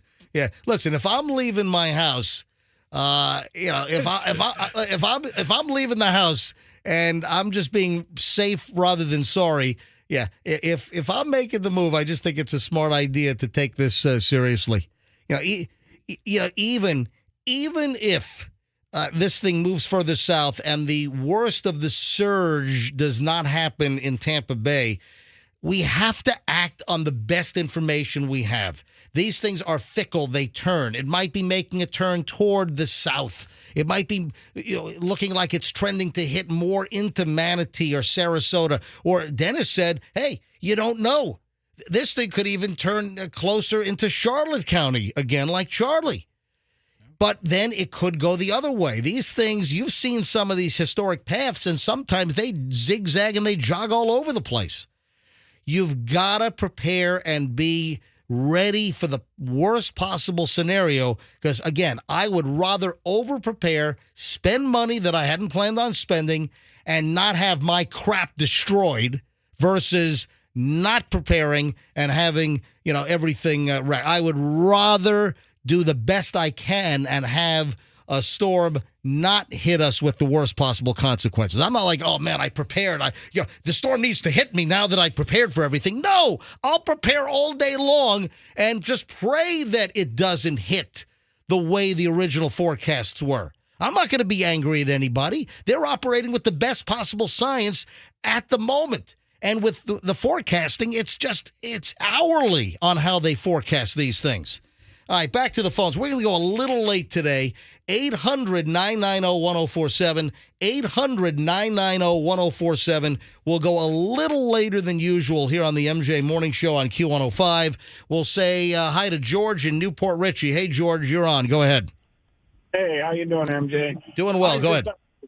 I was just up here at the Lowe's up here in Little Road and Ridge Road, and they have generators and plywood still in stock that they're selling right now. All right, that is good to know. Home Depot, Lowe's, obviously. If you can find independent hardware stores, for instance. I know. I'm trying to. I had heard, and I tried to get a hold of the owner because I purchased a lot of materials for the building of my house from LLT Lumber, and I heard that they had good supply as well. And LLT's building supply is up on North Nebraska. And it's not far from where you are. Yeah, Nebraska, south of Fletcher? South of Fletcher. Yeah, so that's what LLT, and you can see their lumber yard. Last I heard, and I heard this last night, that LLT's building supply on Nebraska, that they have plywood, plenty of plywood. So LLT's building supplies on Nebraska, if you're in that area and you want to grab some plywood. Hey, thanks for the tip, George. I really appreciate you checking in. Let's grab Ed in Riverview. Ed is, it says on the screen that Ed is your Rough Rider friend. Hey, Ed. What's up, Ed? Yep. Yeah, hey, MJ, Fester, I shot with you guys in the shoot a few weeks ago. We talked. Yes, we did. I was smoking all the cigars. Yep. Anyhow, I've got 2 pallets of cement that I'd be willing to donate. There's about 124 bags. I'm in Riverview. There's no line. Be first come, first serve. We're closing at noon. But I hear all these people sitting in lines. I would be willing to donate them. All I got to do is go pick them up. Where is this, Ed? Right in Riverview. Do you want the address? No. Well, hold on. Now, you have bags of concrete to donate? Yeah. I'll tell you. I have 120 bags of concrete that I'd donate. All right, so 120 pounds of just what? Dry. 120 bags. Yeah, 120 bags of 50-pound concrete. The actual what do you call that? It's not it's dust mix. or it's concrete mix. Concrete mix. So. Ed, it's a concrete mix. If I put the bag down and then it rains, will it turn into concrete in front of my step? If it gets wet, it'll turn into concrete. Ed, I don't know if that's the best thing to make sandbags out of. It will. Yeah, it will get hard, but it'll make it'll take the form of whatever you put it up against. I don't know if that's the best thing to make sandbags out of, Ed. I'm not an expert. I'm not an expert either, but I'm just shooting from the hip here. Oh, I'm not. Yeah, I'm not neither. I know if you just wanted to try to block something out, you can build yourself a little dam with it. All right, listen, if anybody contacts me looking for the concrete, Ed, I'll reach out to you, buddy. All right, contact Fester, and Fester knows how to get a hold of Ed. Hey, thanks, Ed. Appreciate it, buddy. I don't know if you want to make sandbags out of concrete mix. I don't know what the protocol is on that. I mean, you know, Hey, maybe. we're just trying to be resourceful around here, right? You're concrete your whole front door. You can't get back in. Honey, good Big old news. wall No of concrete. water's in, and we're not leaving. We've been fortified. We're good. Chris is in Sarasota. Chris, you're on the MJ Morning Show on Q105. Hi. Hey, guys. I live near the Robarts Arena in Sarasota. That's where they have all the political events. Yep. And I would say there's at least 200 to 300 power trucks. And then right around the corner at Ed Smith Field, they have a long line where they're helping people fill sandbags. And, you know, with all the power trucks, we had heard that a lot of the power trucks were going to stage south of the Tampa Bay area, again, you know, down towards Sarasota. And, you know, if the storm starts tracking further south, then those power trucks probably need to move back north. So it might be a fluid situation. You know, Chris, I'm really grateful you called in to tell us where all the power trucks are staging, because I don't know if you know this, but this is Roxanne's kink. She is really into... Okay. Am I wrong? Well, let's not classify it as a kink. And I have actually had a lot of texters ask me about that. One just said, Roxanne, you must be pretty happy seeing those convoys of electric Tico trucks. Yes, I am. But it's more of like, it just makes my heart race. It's just kind of like, it makes all the blood flow. They're heroes. Yeah, for whatever reason, Roxanne loves seeing I love it. long convoys of power trucks. I do. Yeah. I take video of you. Yeah. I cheer you. There you go. All right, buddy. Thanks. Let me grab one more call here, and then we'll wrap things up for the day and our MJ Morning Show coverage of Hurricane Ian. And again, we've got an 11 o'clock advisory on the way in about an hour or so, hour and 5 minutes. You know, they've been getting later and later.